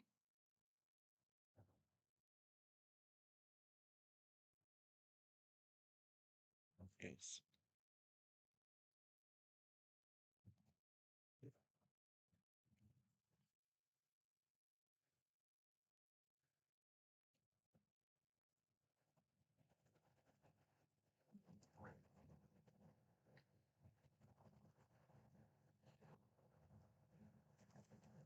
Huh?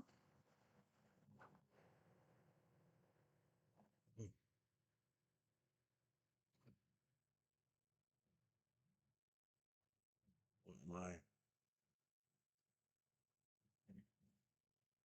I don't understand.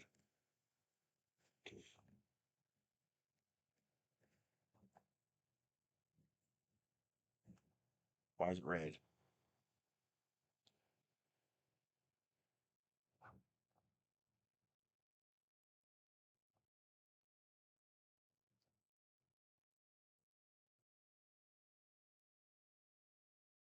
Oh, I don't get it. Why the hell is it red? Maybe it doesn't matter?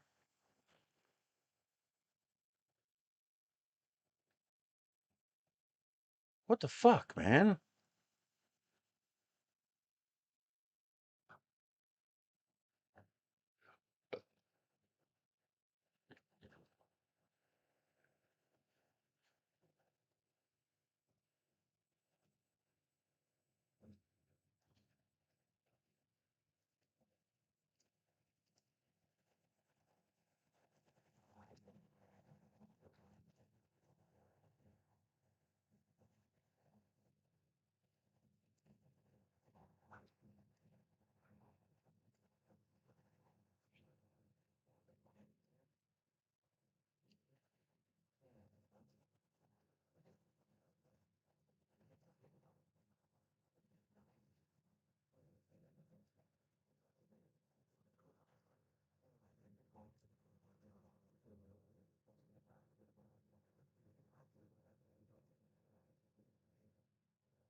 Okay.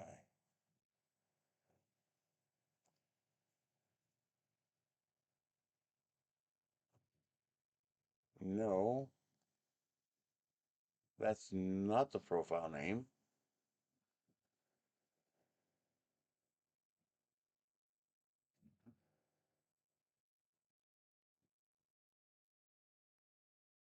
This is the wrong profile.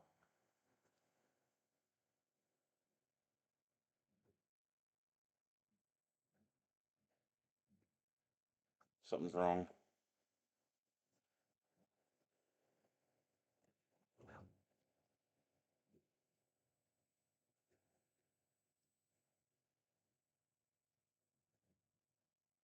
Oh, it got changed again.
Mike, do it.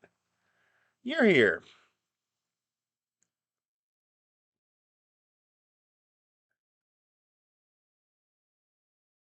We are doing the Cassandra wanted the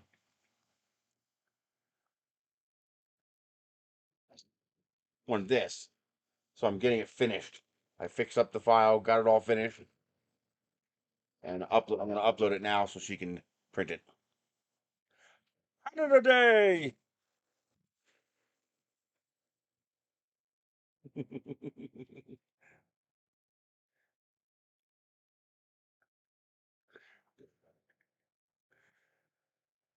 It's just giving me a hard time doing this. I don't know why. Okay. Let me try replacing the file.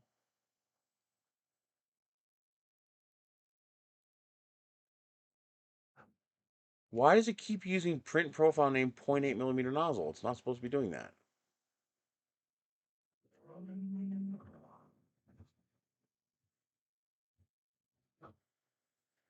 Um, Come on, go away.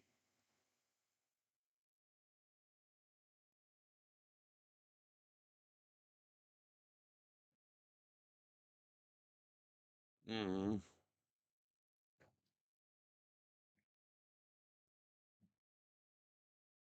The chains only take an hour to print each plate, so I'm printing out the chains for it now while I'm working on the rest of it.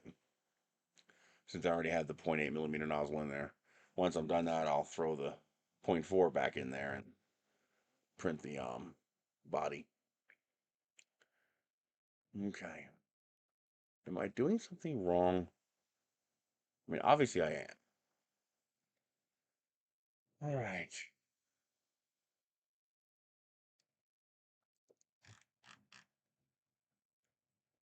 Global. Oh. How do I change these defaults here? How do I change that? Like where do I alter these values?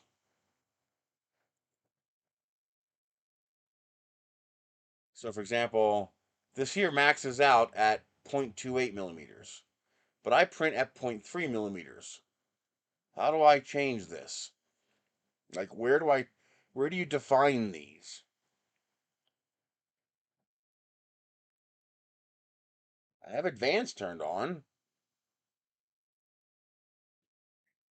For example, if I try to change this to 0.3, it yells at me.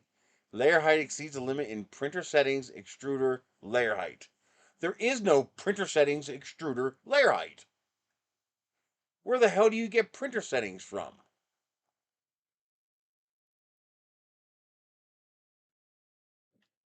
Oh, is this it? Extruder?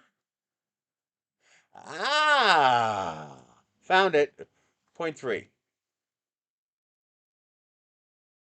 And this machine should be capable of 0.4. If my Ender 2 can do 0.04, this can do 0.04.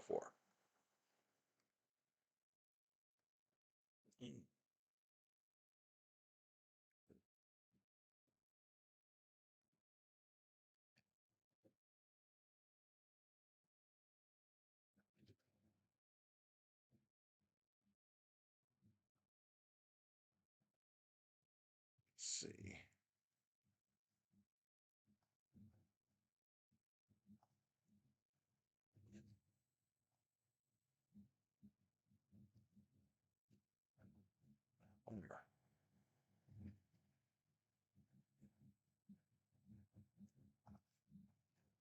Okay.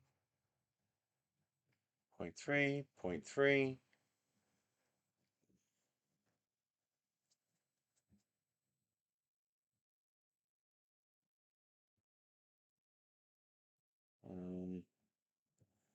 Oh yeah, I want to change the order too.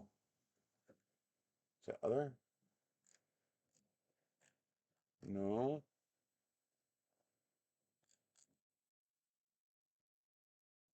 Um, how do I do that? Is it under global?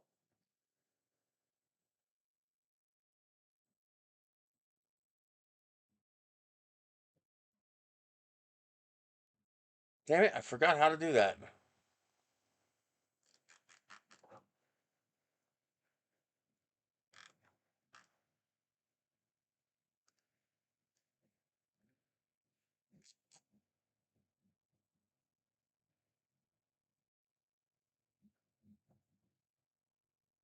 How do you print? Isn't it you just pick this? Wait a minute. Fair. There it is. First layer filament sequence. Customize.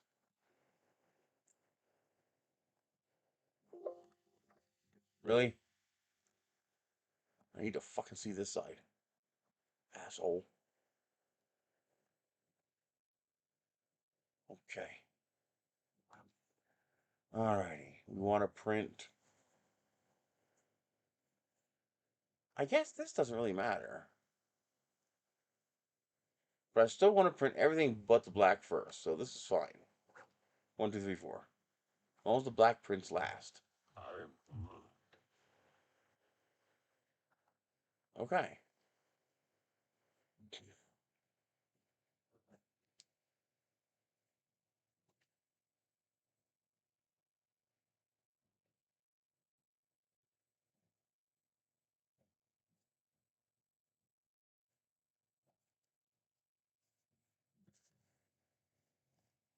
And we're going to send. Get rid of the plate crap. And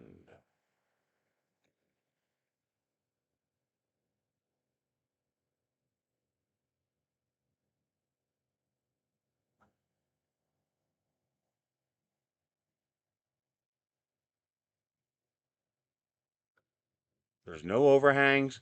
0.3 millimeter layers are fine.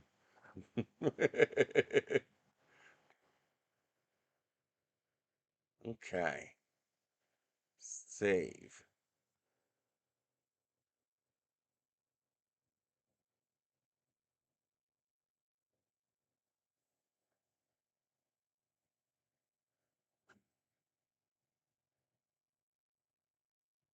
Okay. That looks fine too. Chain. Layer height 0.3. Wall loops 0.2. It's all fine. Okay. Hey, SPC. All right. Now, replace file with this one.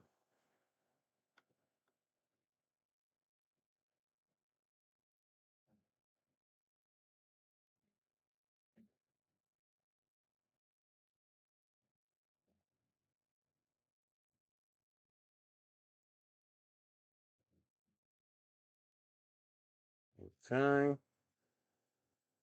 Add printer profile. It still insists on typing in this 0.8 bullshit, even though that's not what it is.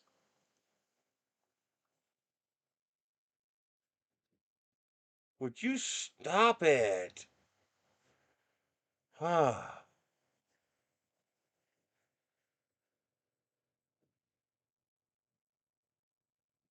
go away.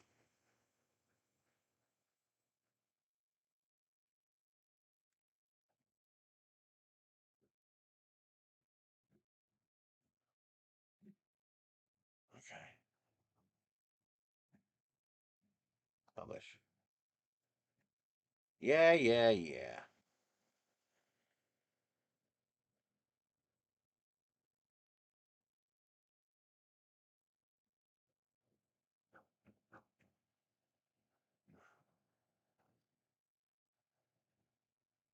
Okay, now we just need to wait for it to get approved, and then I'll be able to give you a link. Linky, linky, linky, linky, linky, linky.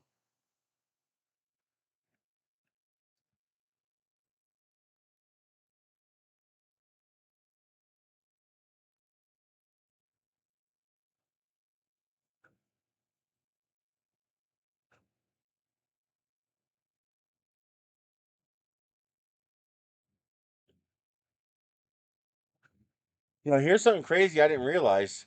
It's if this was done intentionally, it's genius. So, how do you keep these from falling apart? I was thinking that maybe I could design a little lock to prevent them from falling apart. You don't have to. Once you put it together, the chain cannot fit past itself, which means as long as you rotate them all and you have to put it together, um, it can't unlock because there's no room. You have to do it from the end. There's no room to rotate the chain around. Like even if you did it this way, like tried to rotate it around, you can't because the ends can't pass each other. That's awesome. That just eliminates the whole problem of, having to secure them. I'm surprised. Well thought out design.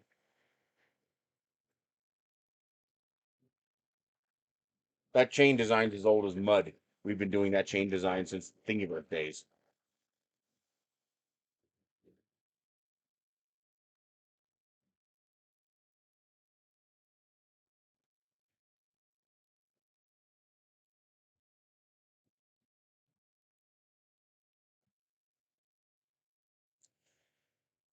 Looks like it worked.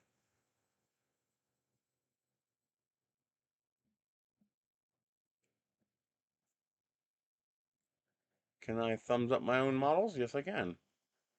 Might as well. Lame as that is.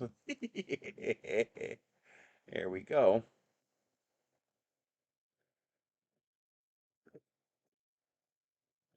Hmm.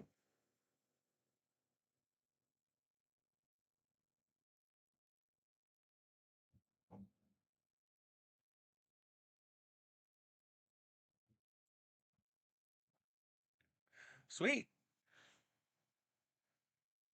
I should probably change this picture. Uh,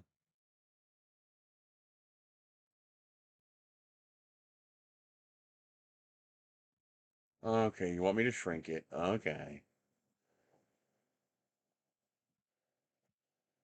No,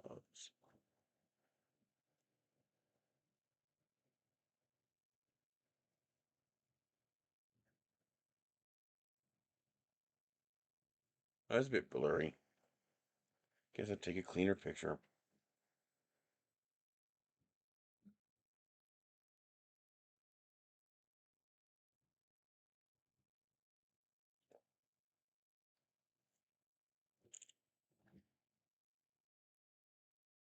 Give him the crazy face.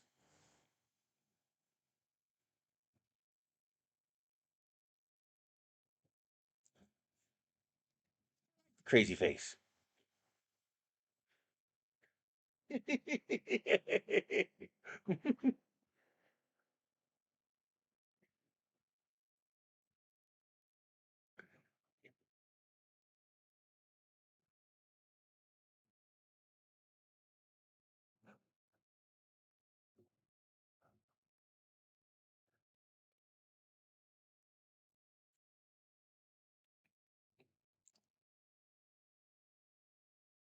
Nope. Yep, you're getting the crazy face.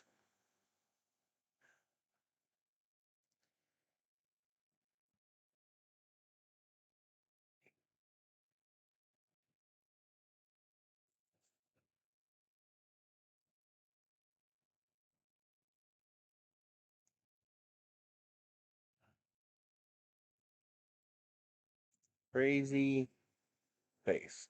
I'm even gonna name it Crazy Face.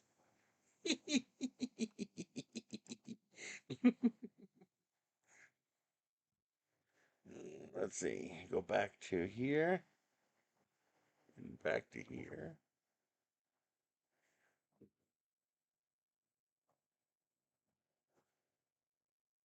There we go.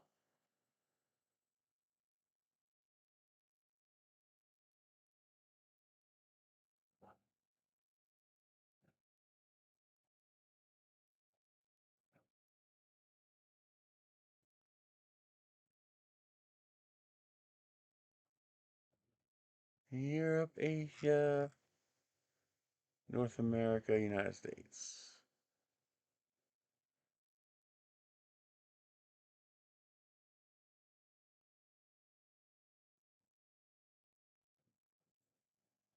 Okay. I think that's all I have to do.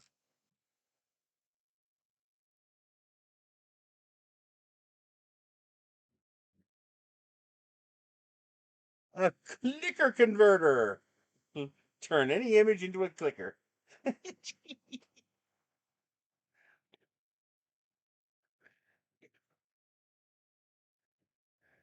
Let's see what they have today. On board. Ooh. Oh, that's kind of cool.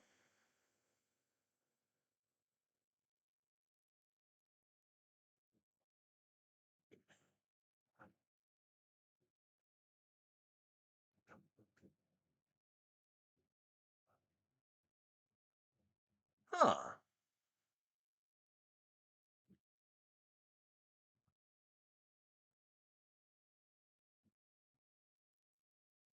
Some locals might like that.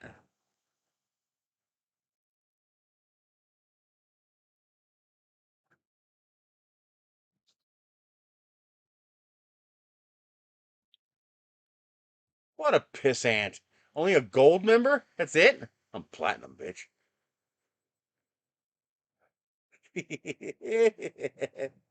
It's all uploaded, Cassandra. There's your link. Do you see the link?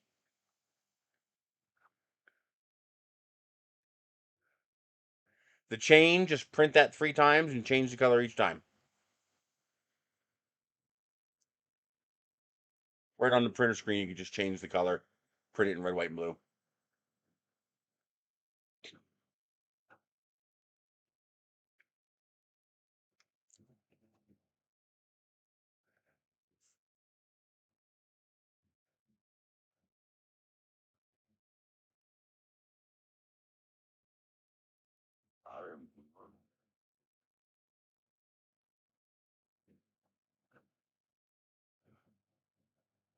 You are welcome. And I'll be printing out the new version tonight, but that printed fine, so I don't anticipate a problem.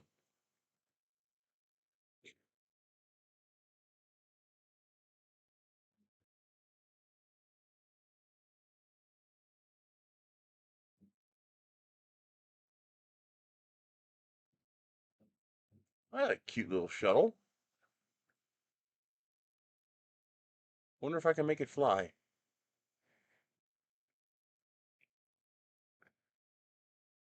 Hmm. Now I wonder if I can make that fly.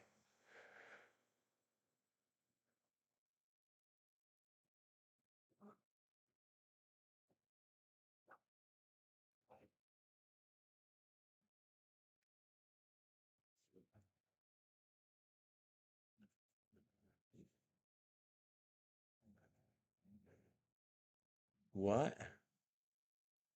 Ketchup katana?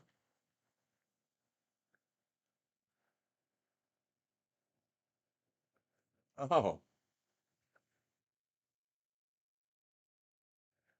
killers. Tomato katana. That's good.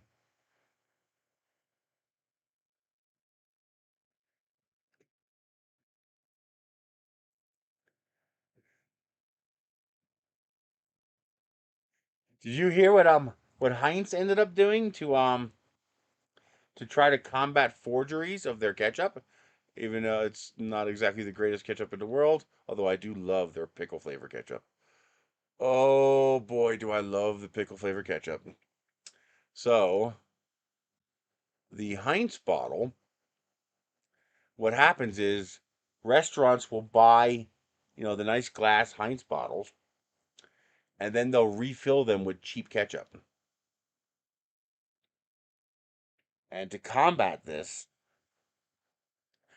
Heinz made their label so that the label has an outer edge that's the correct color red for their ketchup.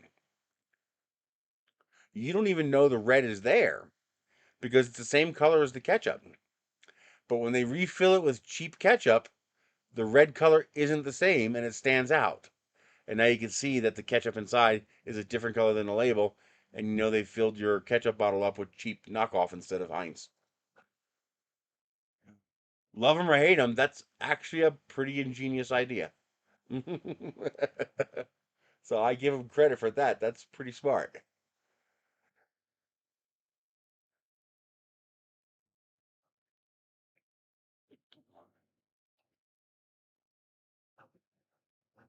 Yeah.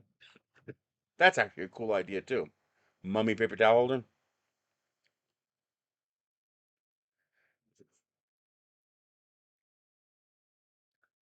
Cool. A little cat cave.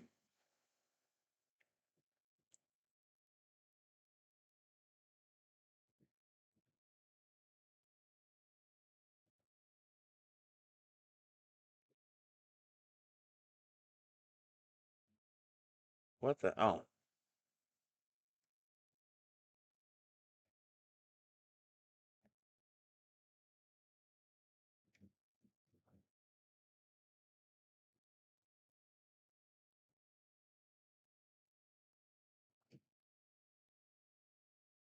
well, that's kind of cool.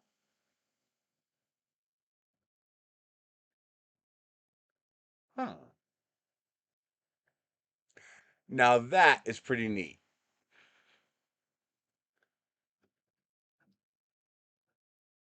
Yeah.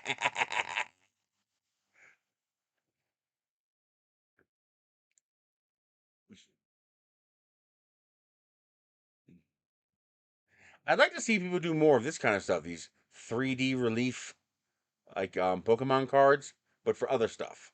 I think that's pretty cool. The idea of it is pretty cool.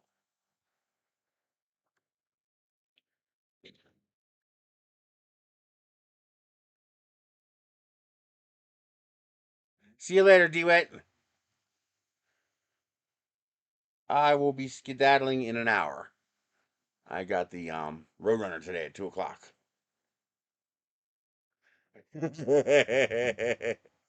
Dangles something in front of the rear camera. Ooh.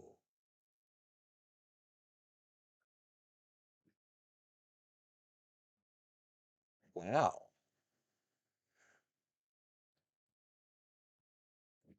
Now, is that a cattered? Because the wing looks backwards, unless that's the tail first.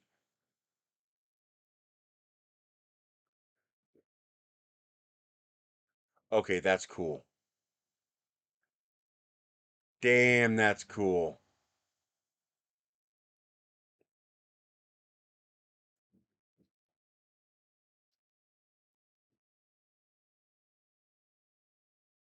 Oh, yeah, I want to make one of these.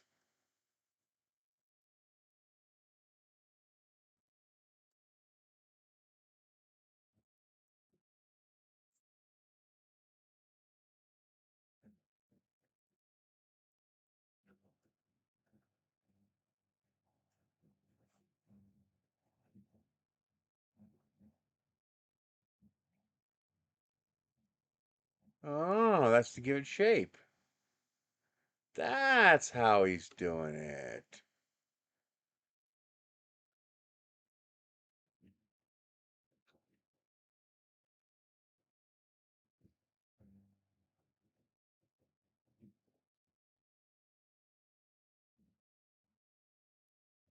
I can think of a better way to do that. Heat it up and heat form it. Yeah, I definitely want to print this.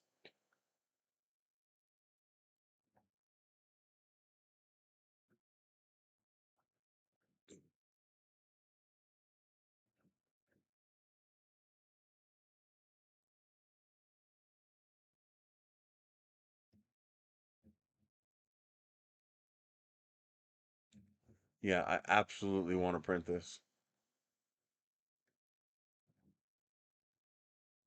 Oh, that's what he modeled it after. The pedal powered airplane.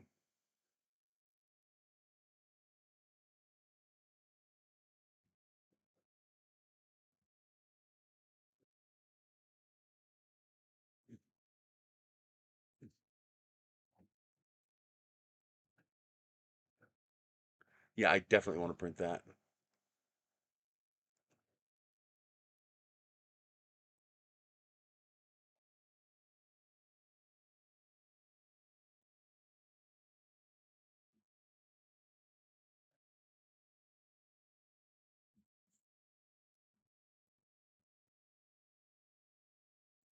Huh?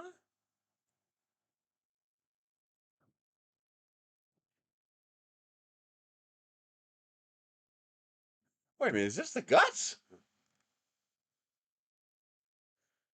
Oh, hell yeah!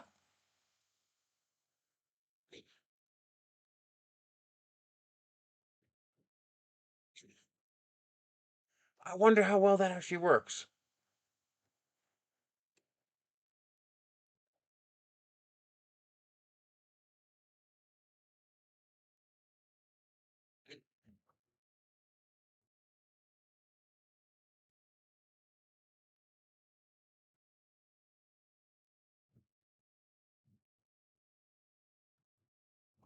Oh, come on, that's cool.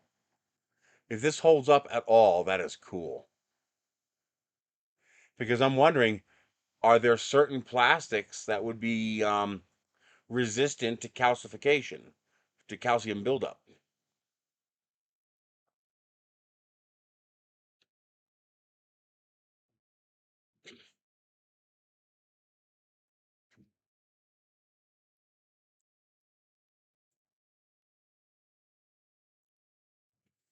I'll guinea pig that.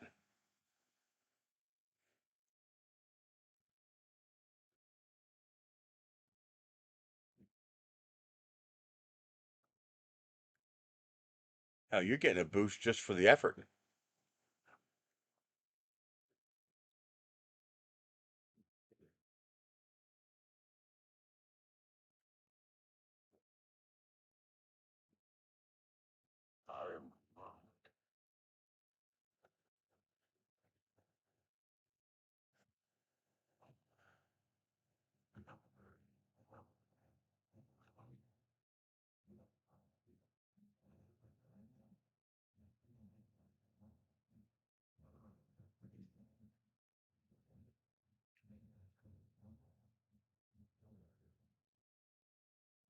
I wonder if Ninja Flex would work.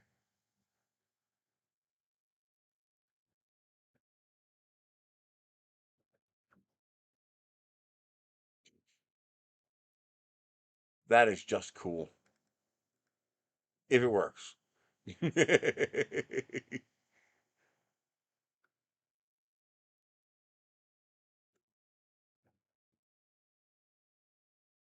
Oh, really? I was just boosting cool designs. Interesting. I'll have to remember that.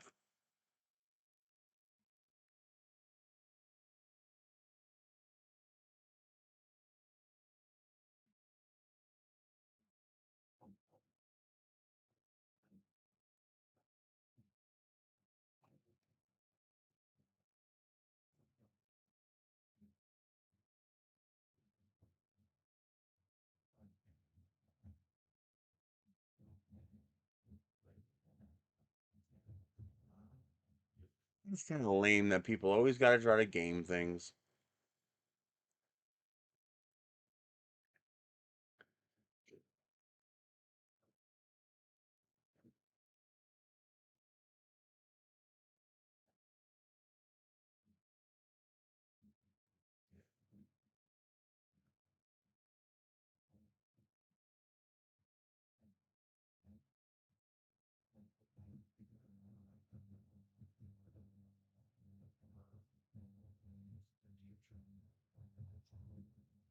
It's a neat reuse for a printer spool to make a dispenser for your dishwasher tabs. That's a novel use.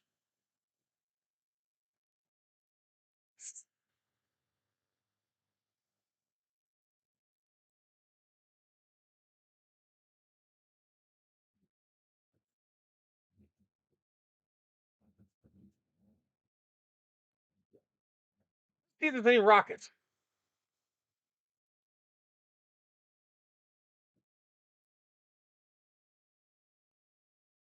Lame, lame, lame, lame, lame, lame, lame, lame, lame, lame. Babylon 5 might be interesting.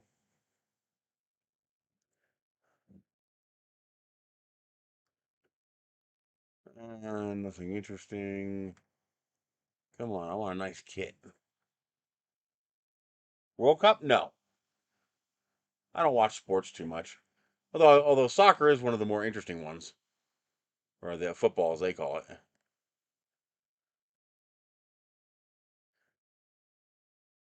It's got a bit more action. But no, I haven't watched it. I've been watching a bunch of the videos of them reacting to the different foods in the US. I got to realize like that is not an American portion size. That's a Texas portion size. There's a difference. Everywhere else we get screwed.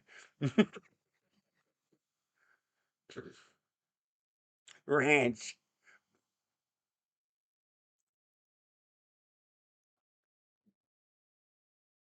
Oh, there's a rocket.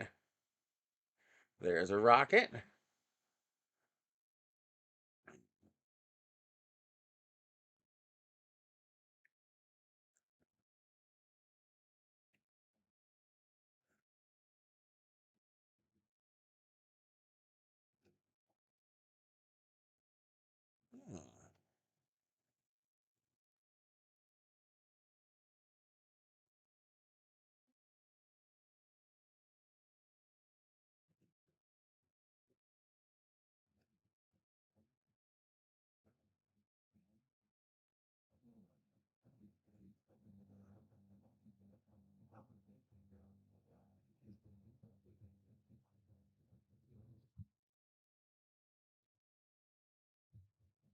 The N1. Ooh, that would have been a cool one to see fly.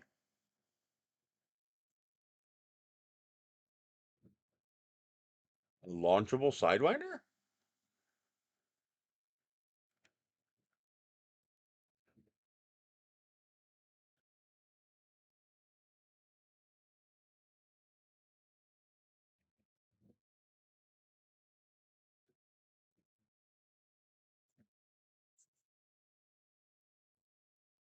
God damn, freaking bugs, man.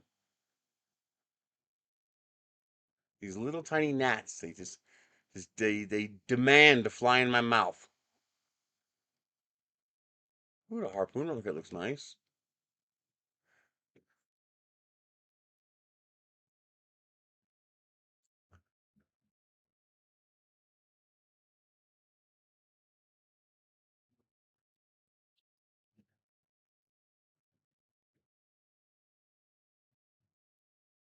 So I'm looking for flying rockets. There's the Hail Mary.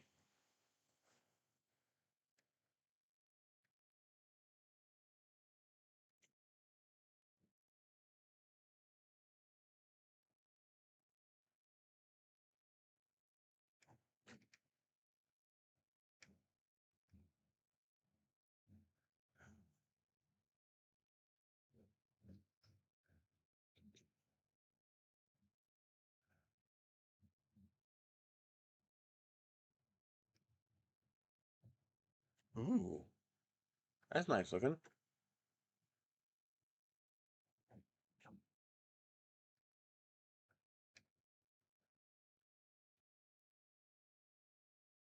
I haven't seen nothing Mech G quality yet, though.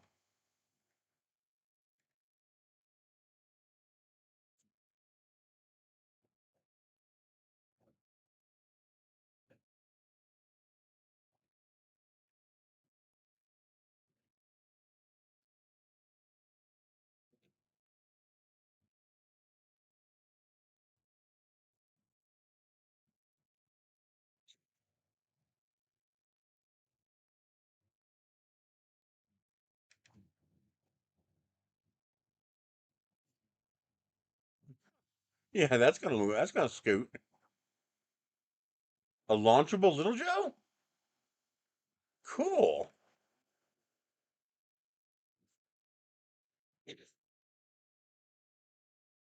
Now they did make a kit of this at one point, a flying kit of the Buck Rogers Thunderfighter. Pretty sure it was Century that made that.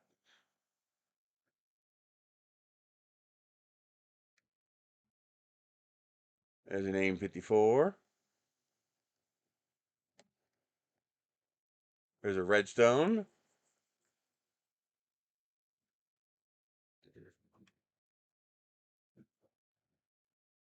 Fantastic Four rocket. That looks like it could fly.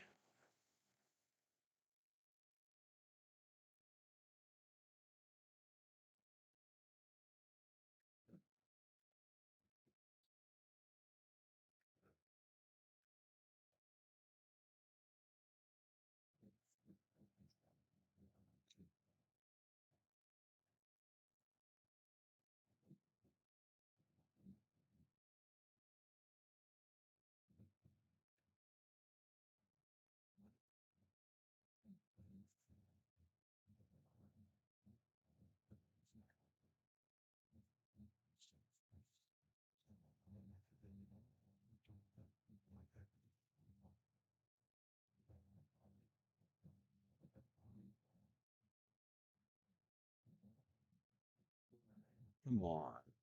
Let there be some really good ones.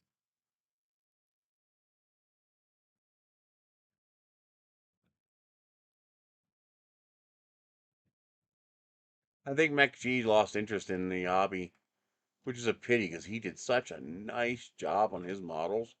I mean, he had a a genius for it. He had a skill that was just he knew how to 3D model and design a rocket. He had the skill of both. So his models are just spectacular.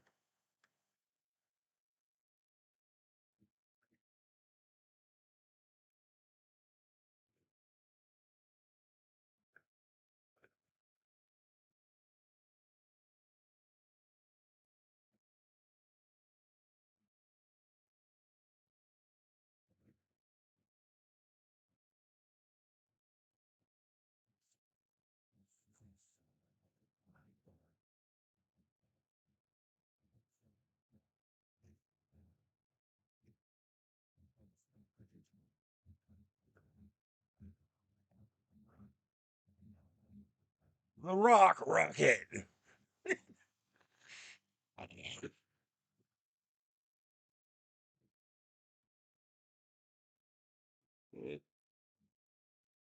Yeah.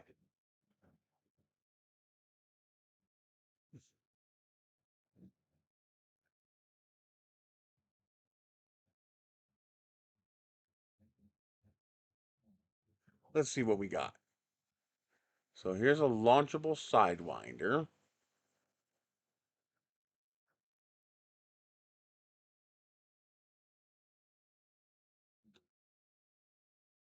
Oh, it's very skinny.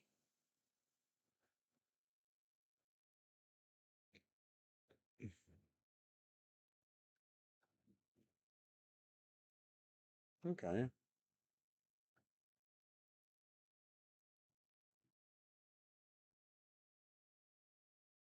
Oof. Minimum diameter.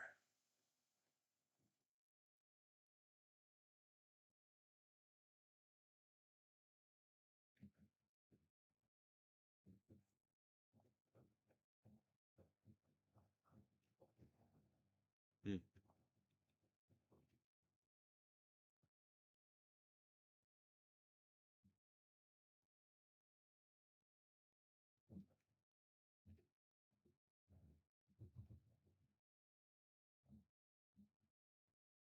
Again, a minimum diameter. Not a fan of that.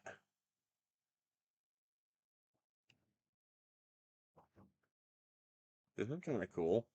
And it looks like it's made to fly. Yeah, got a rocket motor in there.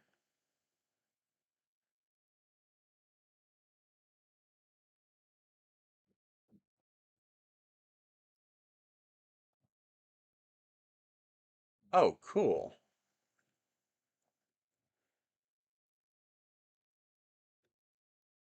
I'll save that one.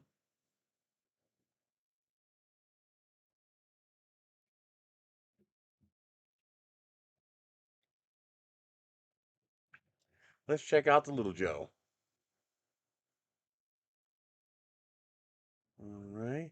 It's a standoff sports scale kind of model. It's a bit tight on that CPCG there.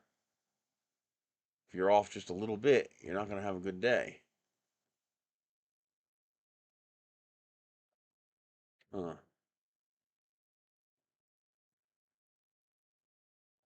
Now, did he actually make this to fly? Or is this just a display model? That's a display model. I'm pretty sure there's a flying version of this.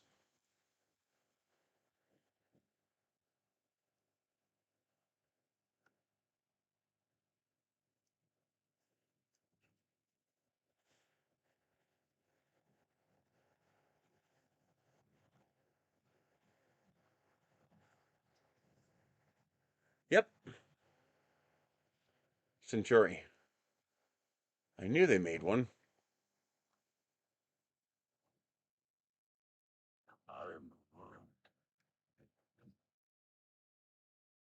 Hmm. Boy, they took a lot of liberties in that design. I didn't realize just how much liberty they took in that.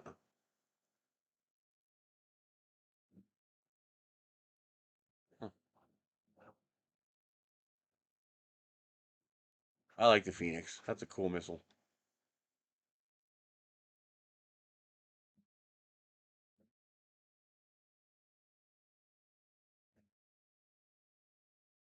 Team Rocket blasting off again!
Ooh, that's not bad looking. But what I want is a legit rocket, not a minimum diameter, minimum scale, and not, a kludgy low resolution. I'm looking for nice rockets, and they're hard to come by because it takes a lot of effort. It takes a lot of skill to make rockets that nice. Ooh, I like that design.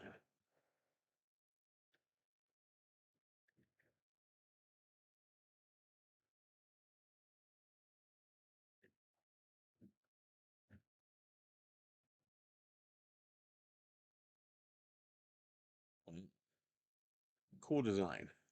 Low res, but cool design.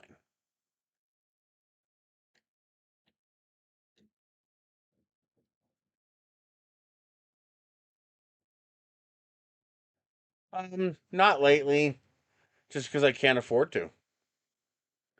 It sucks because I have motors and stuff like that, but um, it's 100 miles round trip to the launch site. And when the electric car could do it, it was no big deal. But now that I can't use the electric car to do it, I got to pay for gas. I can't really afford it.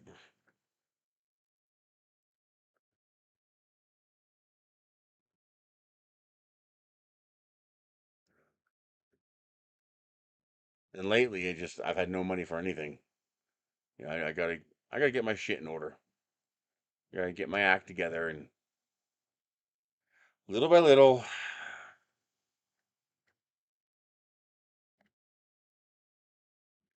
I like printing them because it keeps me from being completely eliminated from it. At least maybe somebody else can fly one.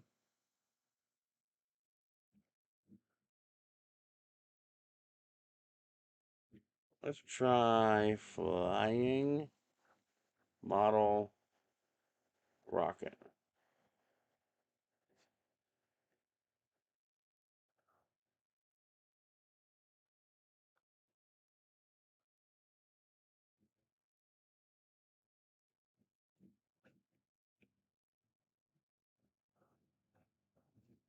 Oh, that did work.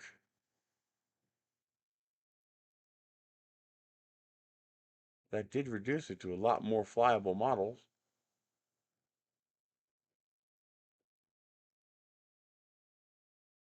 I like that one. I want to print that.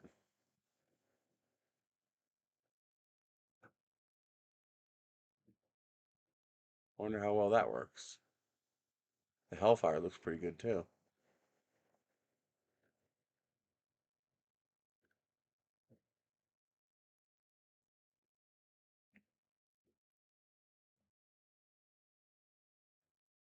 It looks amazing. That thing looks badass. Hey, it actually works. Sort of. I mean, it looks like it's somewhat trimmed okay. He is talking about this.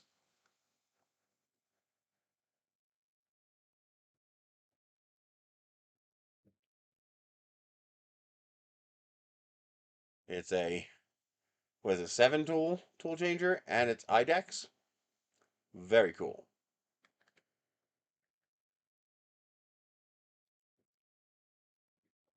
6 tool changer, I think. Oh, 1+6. Wonder how that works.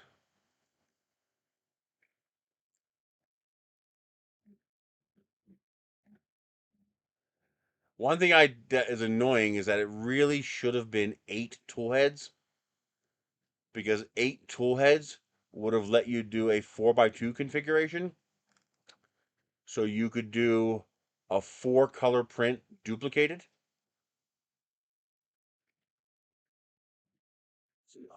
So for example, in my AMS right now, I have red, blue, white, black. Well, um,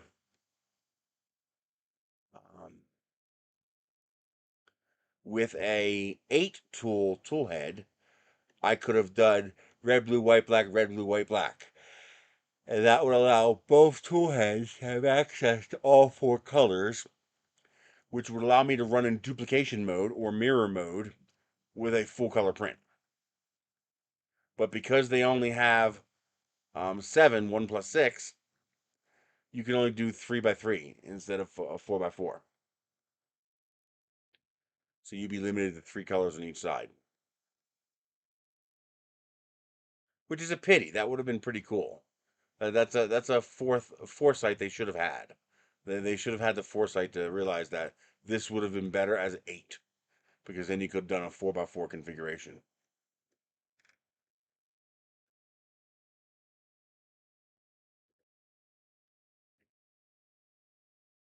I love the big build volume.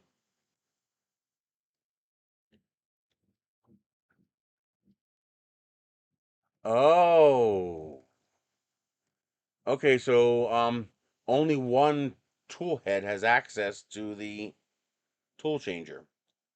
I didn't know that. Oh, that's a pity. So one tool head is fixed. So it's kind of like the X2D. Think of it as you having a dual head, and one of them can change. Okay, okay, I get it now. I had incorrectly assumed that both tool heads could access the tool changing function.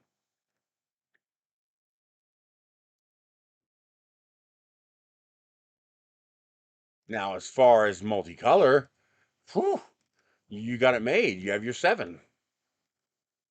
So you have your cyan, magenta, yellow, white, black, PETG, and TPU. So you have your CMY KW for your dithering colors. You have your PETG as your release agent for support release, and then the dedicated tool head is your TPU. So that literally lets you print everything without having to swap anything. That's pretty cool.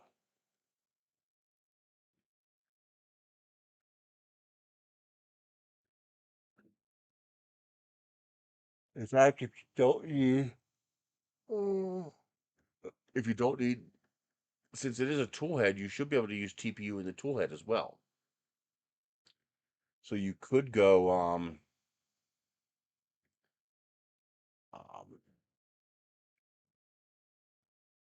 5 colors plus 2 TPUs, one hard, one soft.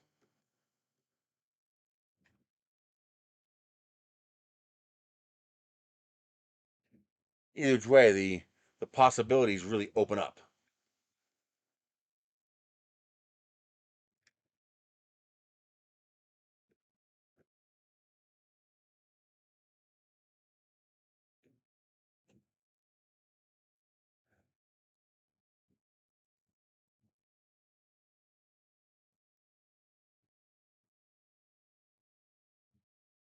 Oh, this would be amazing.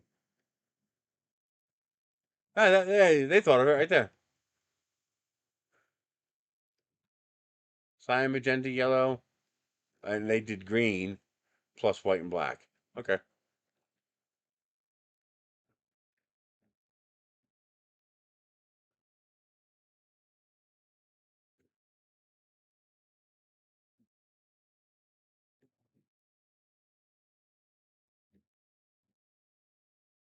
$1,600.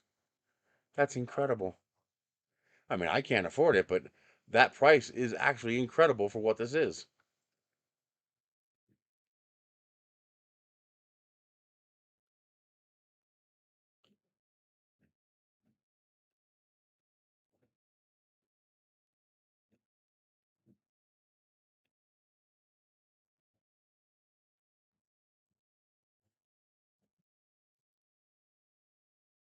I wouldn't bother with this one.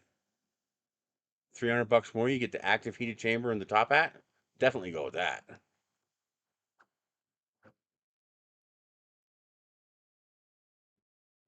If you can afford 13, you can afford 16.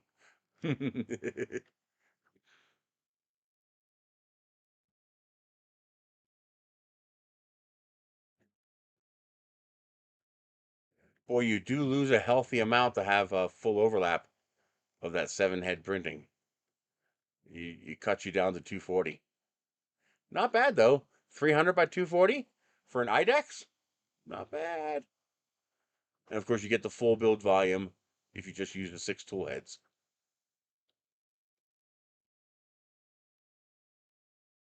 Why does it cut it down to 138 for mirror printing? No, that makes sense. It should be half. Okay.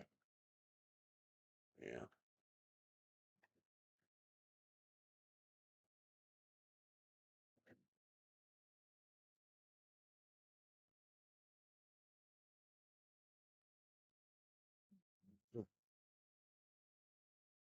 It's a hell of a deal. And Sovault is established, so they're not going to rip you off.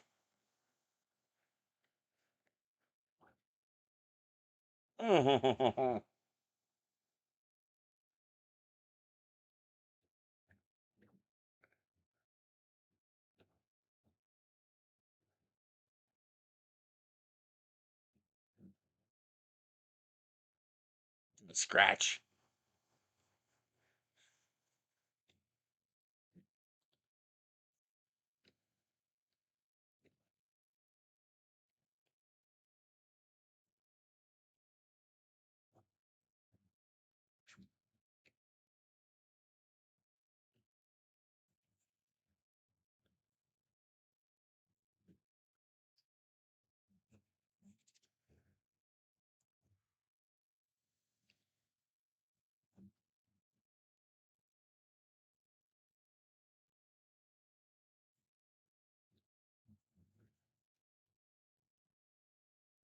That's a hell of a machine.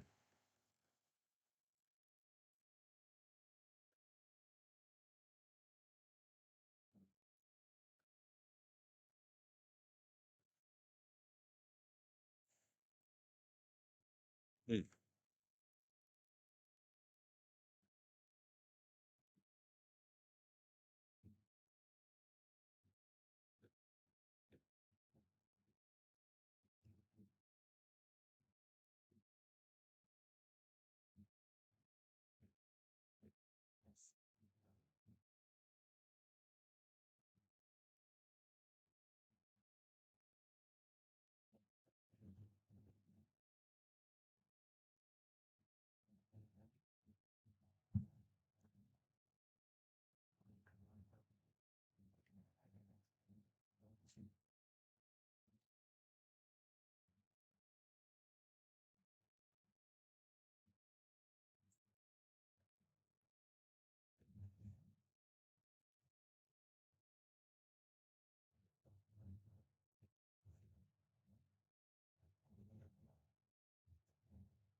Wow. That works better than I thought it would.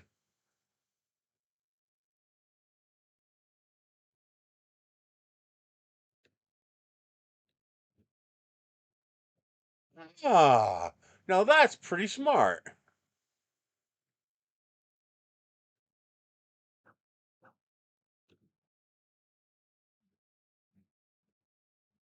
All right, I'm impressed.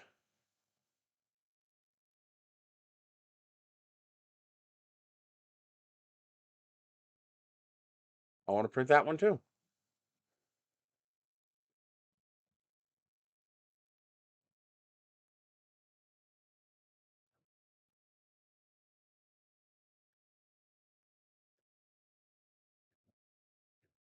Ooh, a long easy. Ooh, wow.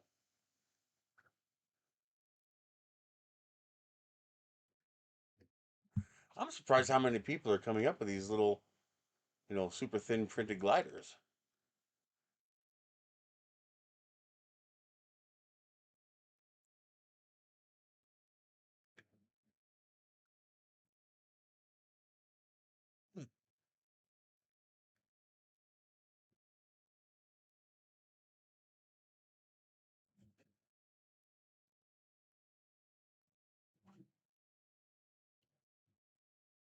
This reminds me of the old little styrofoam Delta gliders.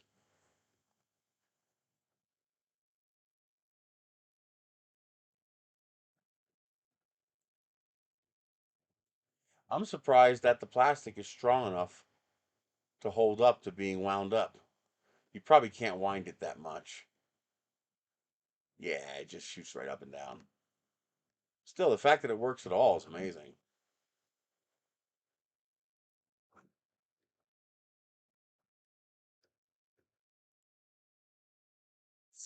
It works and works well.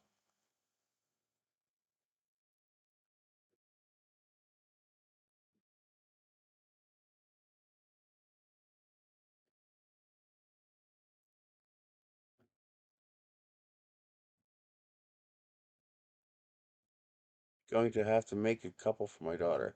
Yeah, these some of these look amazing. Like I'm impressed. I definitely want to make this one. The Long EZ is a beautiful design.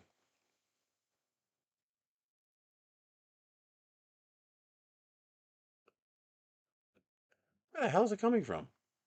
Oh, there it is. I saw the guy's hand.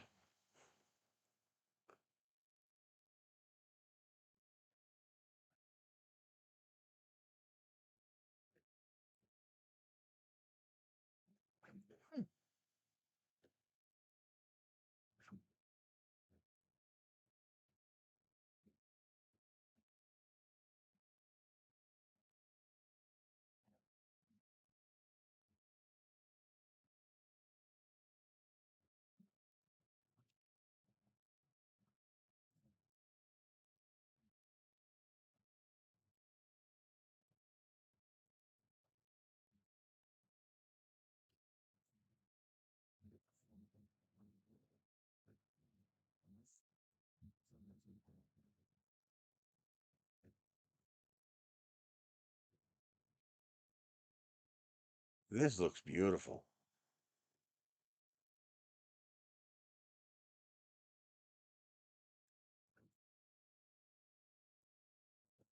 Yeah. Boy, you pop that into a thermal and it's gone.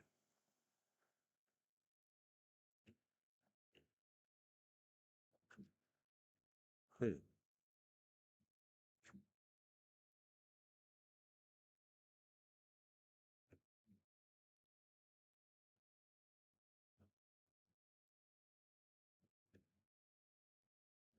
It doesn't need that much dihedral.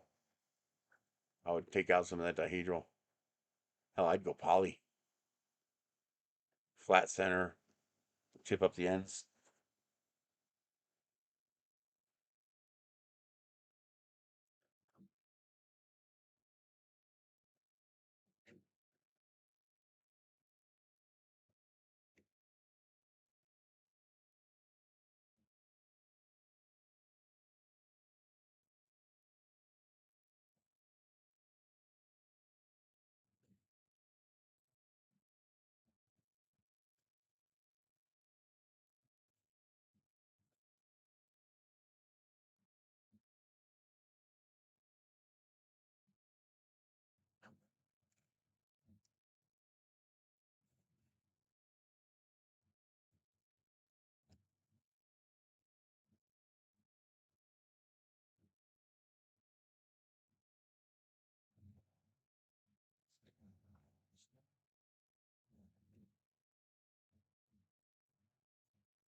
What's this type of glider?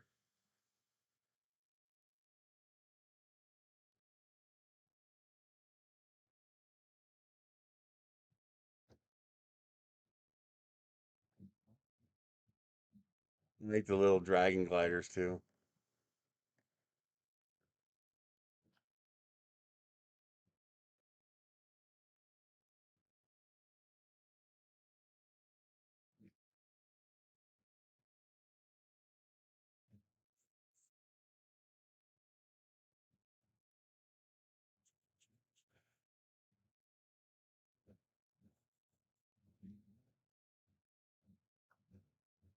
I definitely want to make this one. That's beautiful.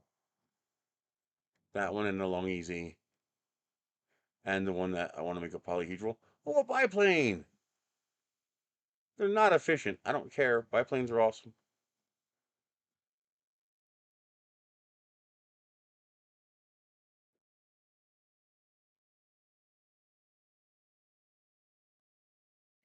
Heck yes.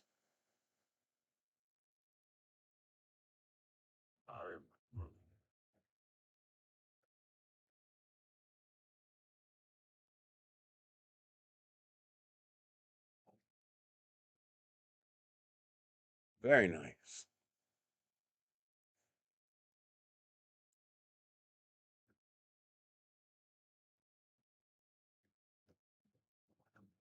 Yeah, I want that one too.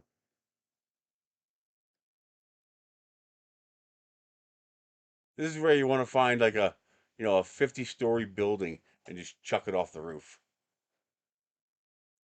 Who cares if you never see it again? Just watching that thing fly for several minutes, that would just be awesome.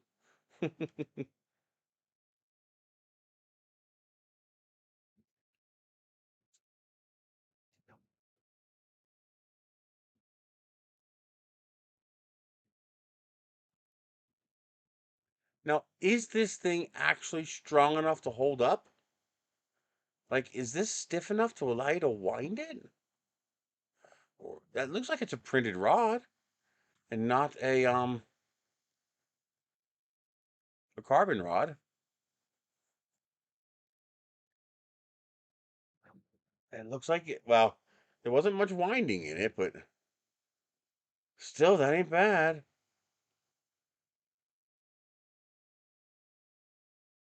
It all depends on how light you can get it. If you can get it light enough, you could put a bigger, fatter propeller on there and go for a slow spin prop.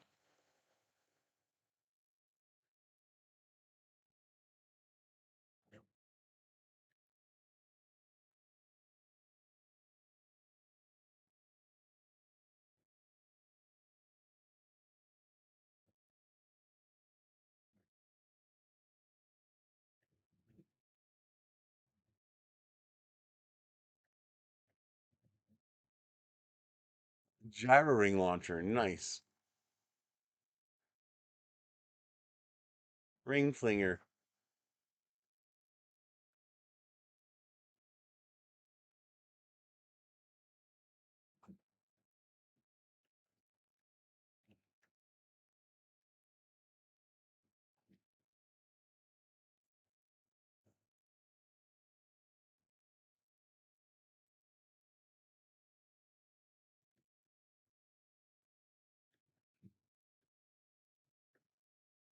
Wait, that works?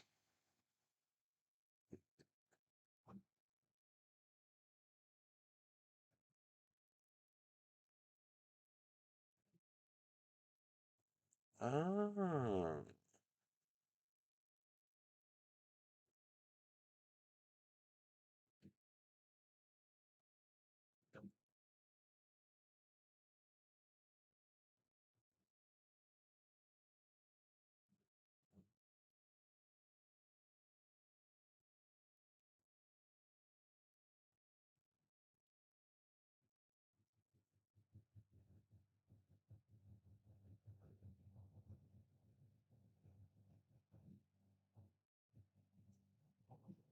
no more really fancy ones, huh?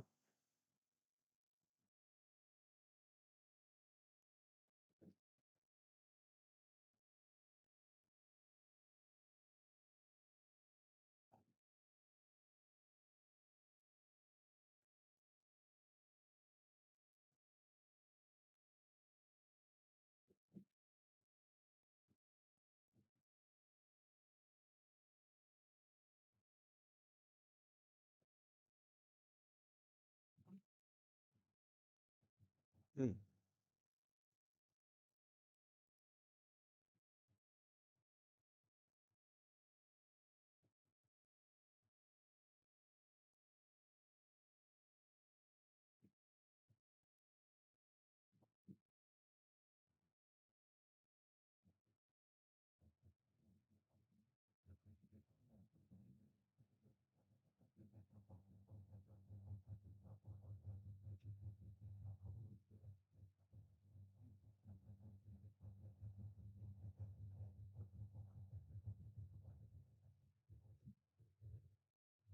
Ooh.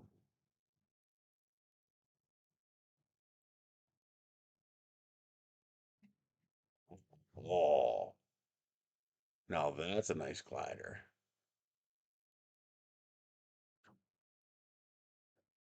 Spoilers, flaps, ailerons.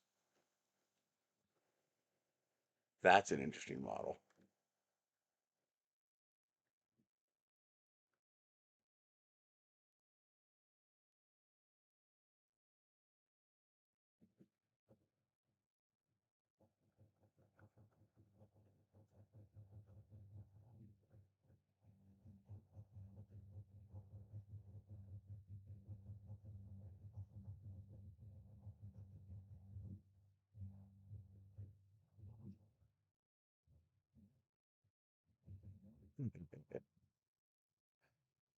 Huh.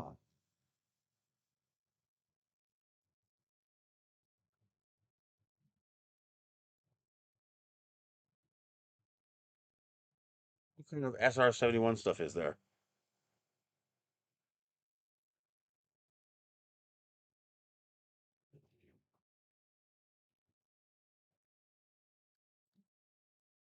Yeah. Oh, there we go.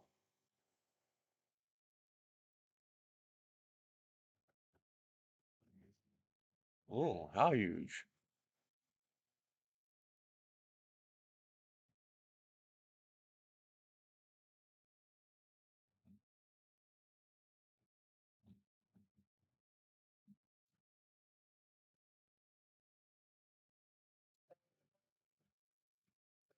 Hmm, not bad. I might have to save that. I would like to make a more detailed rocket, Blackbird rocket.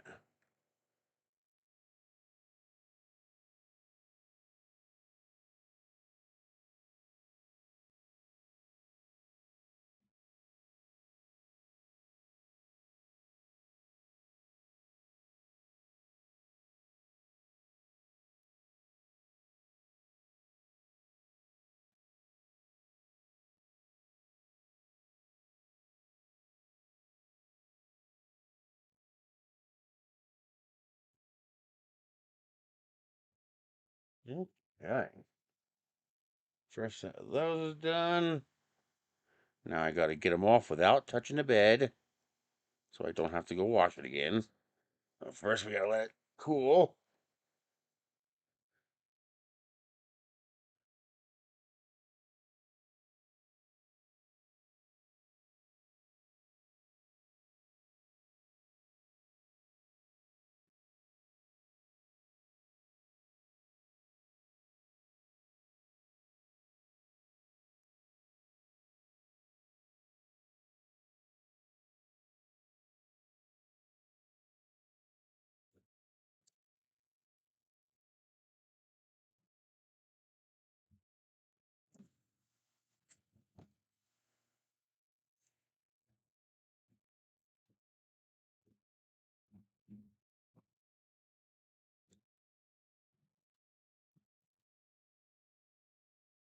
Alrighty, print.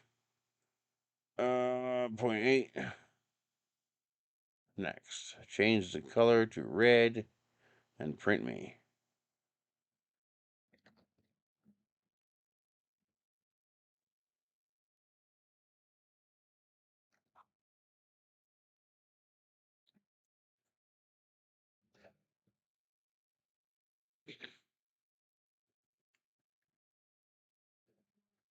Oh, someone made the jet from Stealth.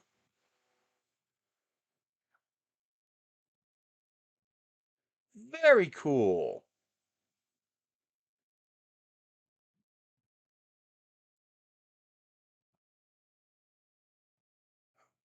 Heck yeah, I want to print that.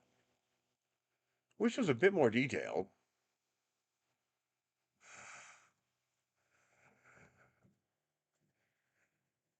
That is a cool jet.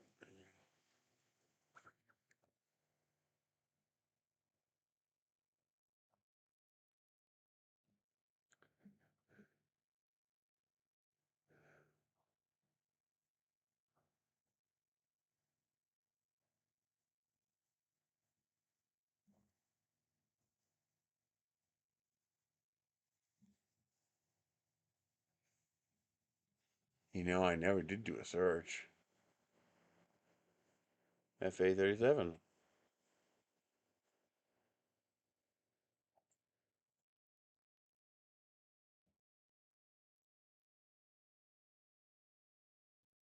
Nope, just the one.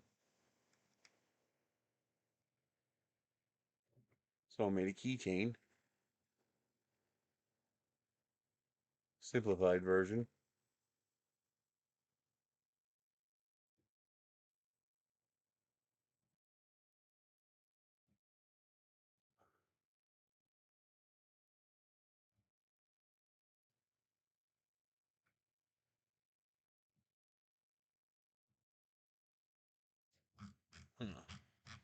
What was that? Oh, that's the Avatar shuttle.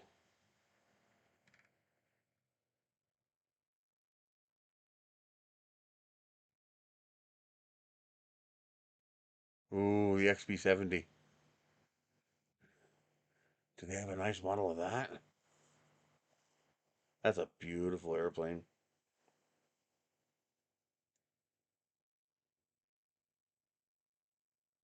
Hmm.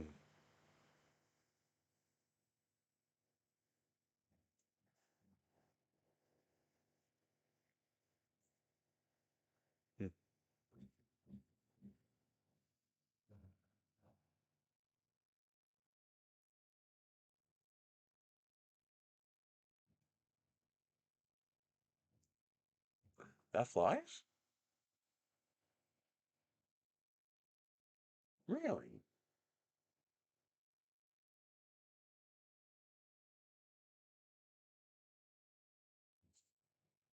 Wow.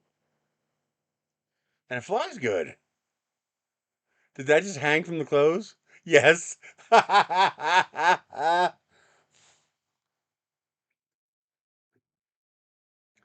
I want that one too.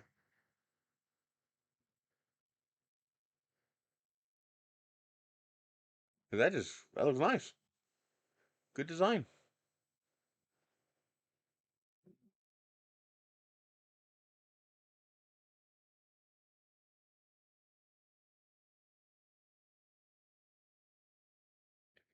Oh, that looks creepy. The strawberry duck. Ew. For some reason, that looks creepy. Johnny Bravo hair.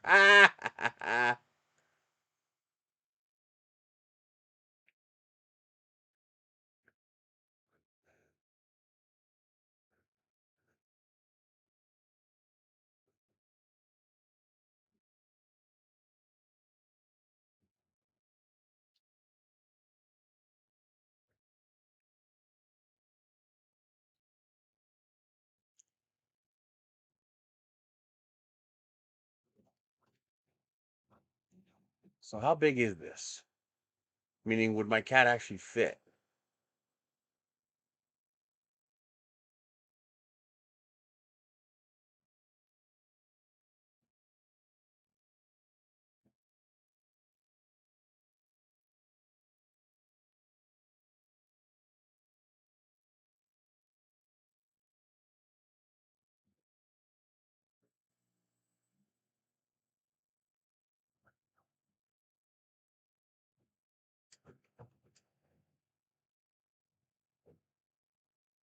Eh, not so sure about that.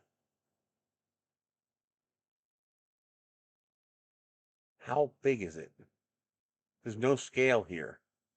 We have no idea how big that cat actually is, whether it's AI generated. Notice how it's in exactly the same position?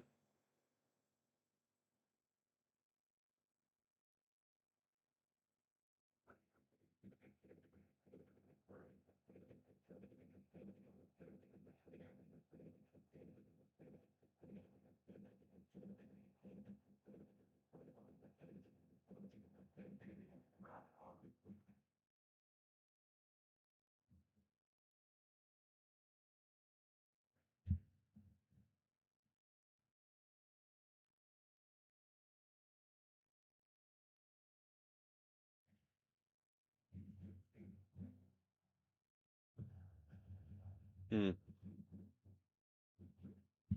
Oh. Oh, I see. So there actually is some thickness to it.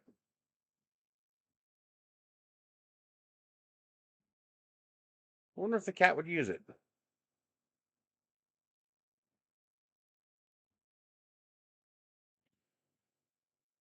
I might have to try it.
Typical bug gnome.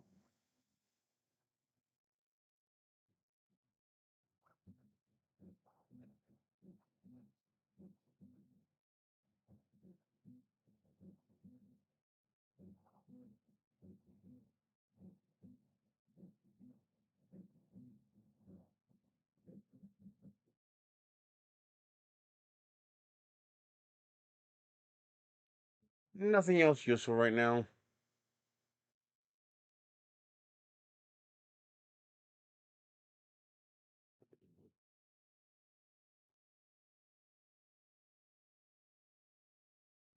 It's a pretty snake. I wonder how they did that. Like, how'd they get the yellow head?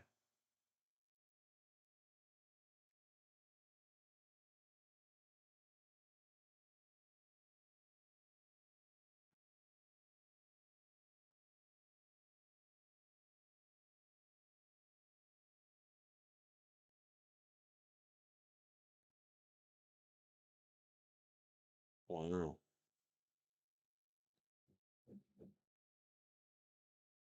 That's beautiful.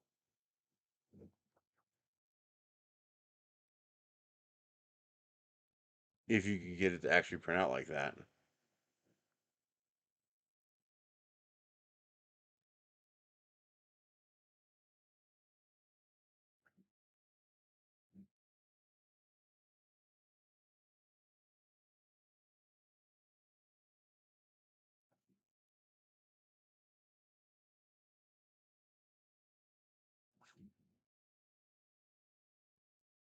Well, because that's what he's grabbing to do the shaky, shaky thing.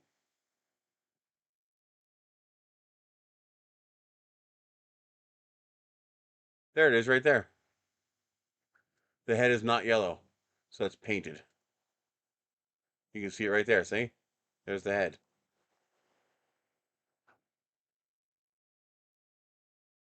So he painted the yellow.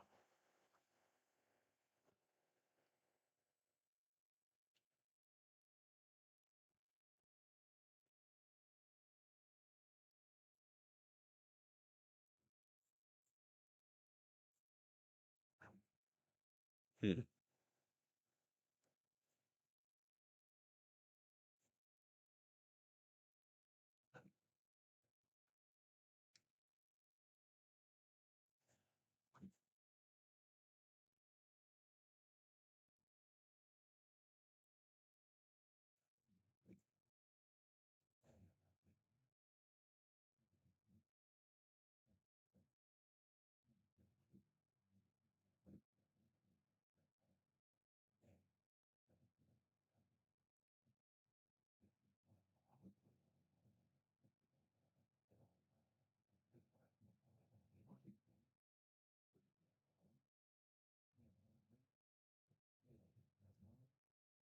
That's cool.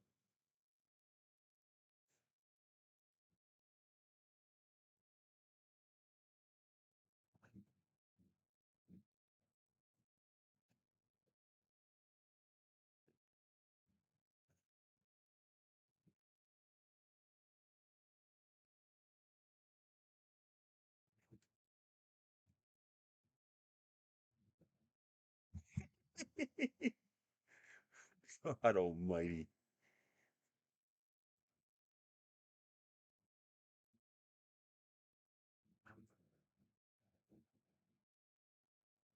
Oh, wow. That's a lot of printing, but if it's the kind of thing you want, the result is amazing.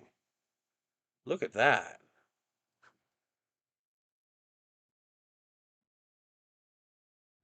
Wow. Is that legit? Like, did they actually do this? Well, it's two different angles, so maybe. Oh, maybe not.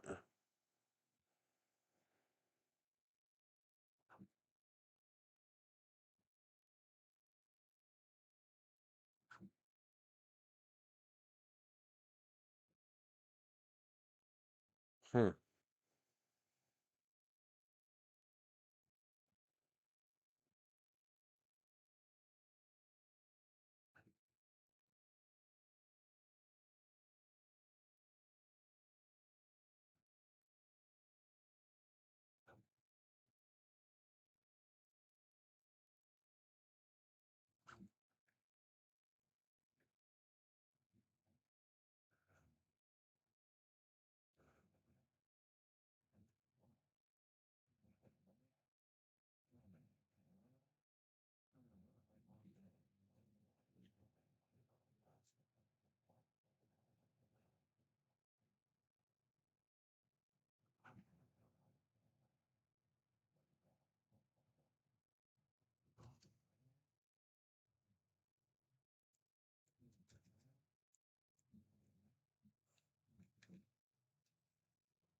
Oh. Anybody else love these candies?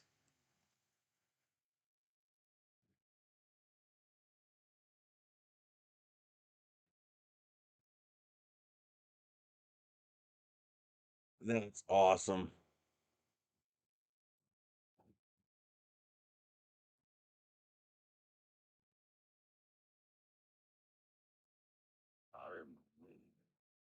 Very nostalgic.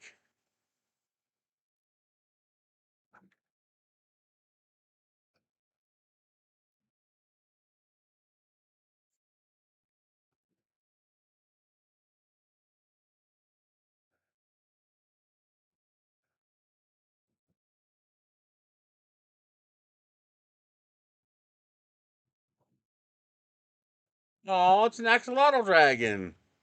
That's cute. And some flexi ferrets.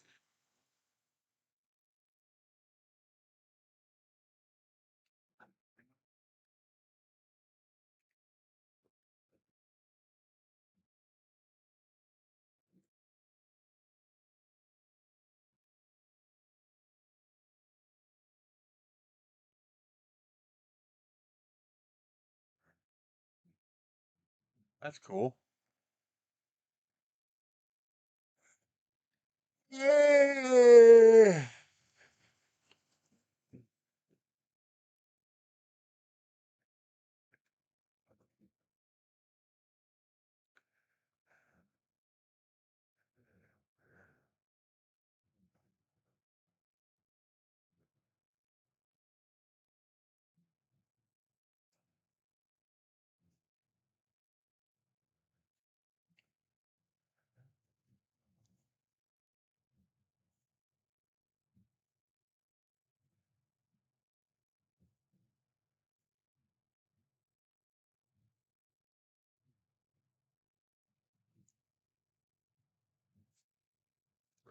I like that.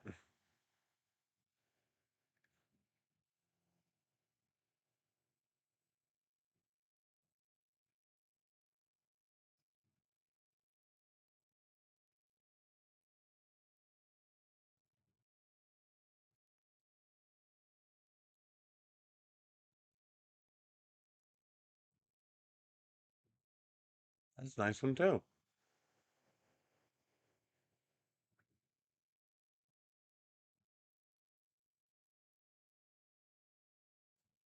Uh,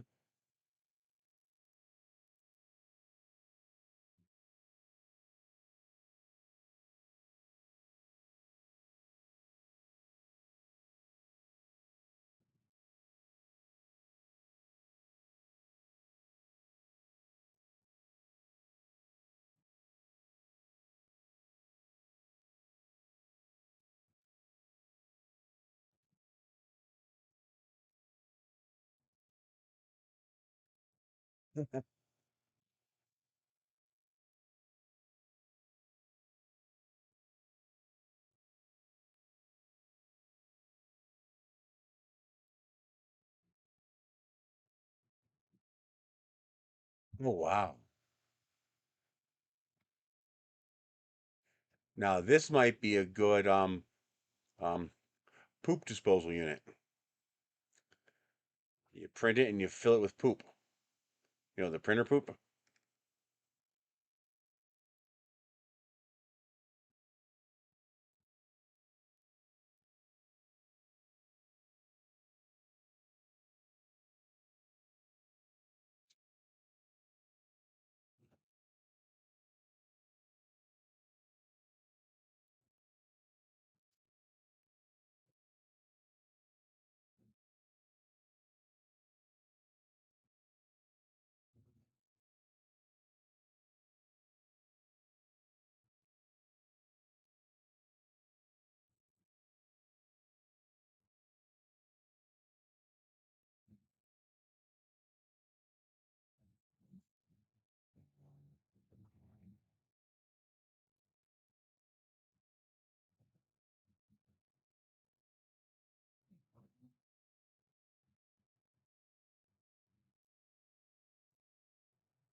Alrighty. It's 2 o'clock. I'm gonna head over to the,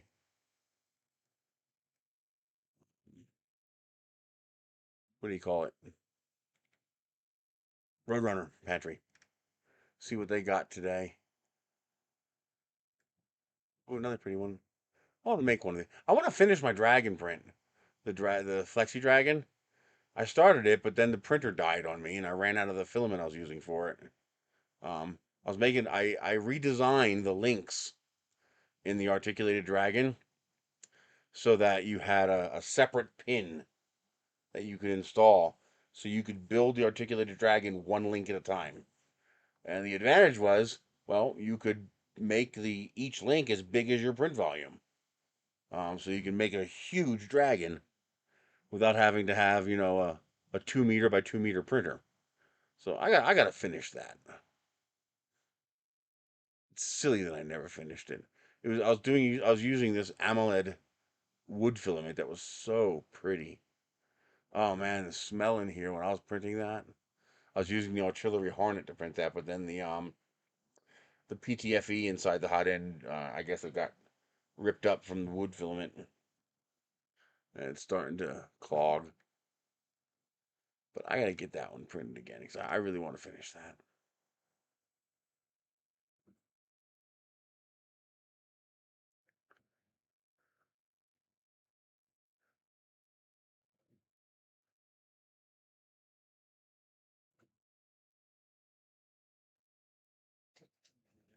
Palm size 3D printer, huh?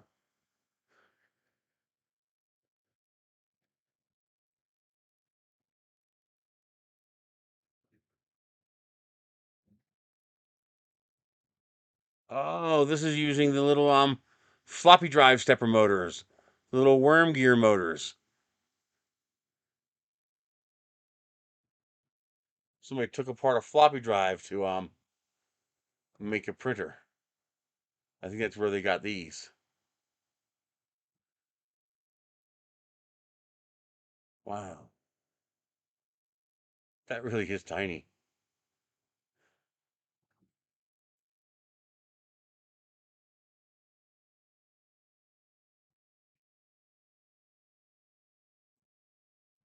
Hmm.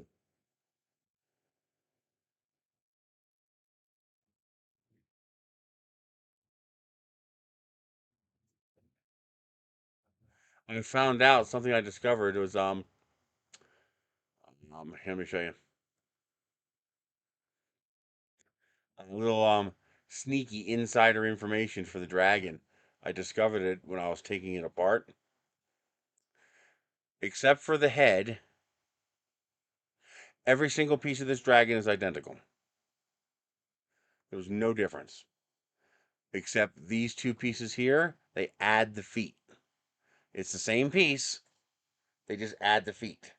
And once you get to about here-ish, all they do is take the exact same piece and start shrinking it.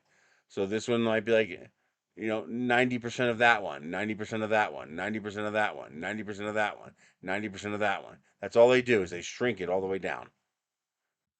There's only two pieces in this whole entire Dragon: the head and the body segment. The leg segment is just a body segment with legs added, and the tail is the body segment incrementally shrinking as it gets smaller and smaller. That's an articulated Dragon.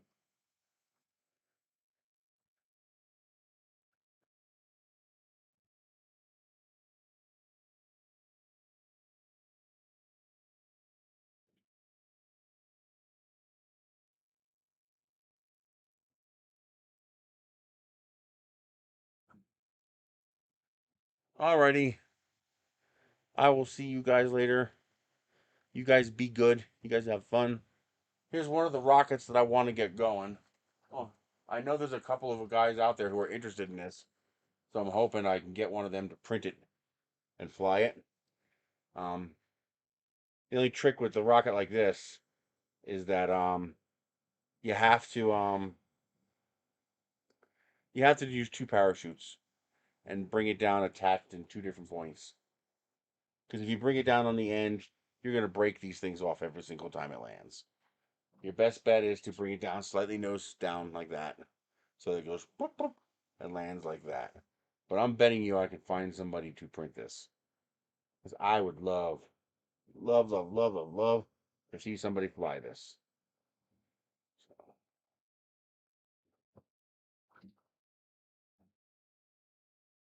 eventually, it'll happen. It'll happen. Alrighty there. White links are printed. Red links are printing. Then I'll print the blue links, and then overnight I'll print the new version that I just uploaded to um, Maker World, and go from there. You guys have a great night. And if you do print one of them, post a picture.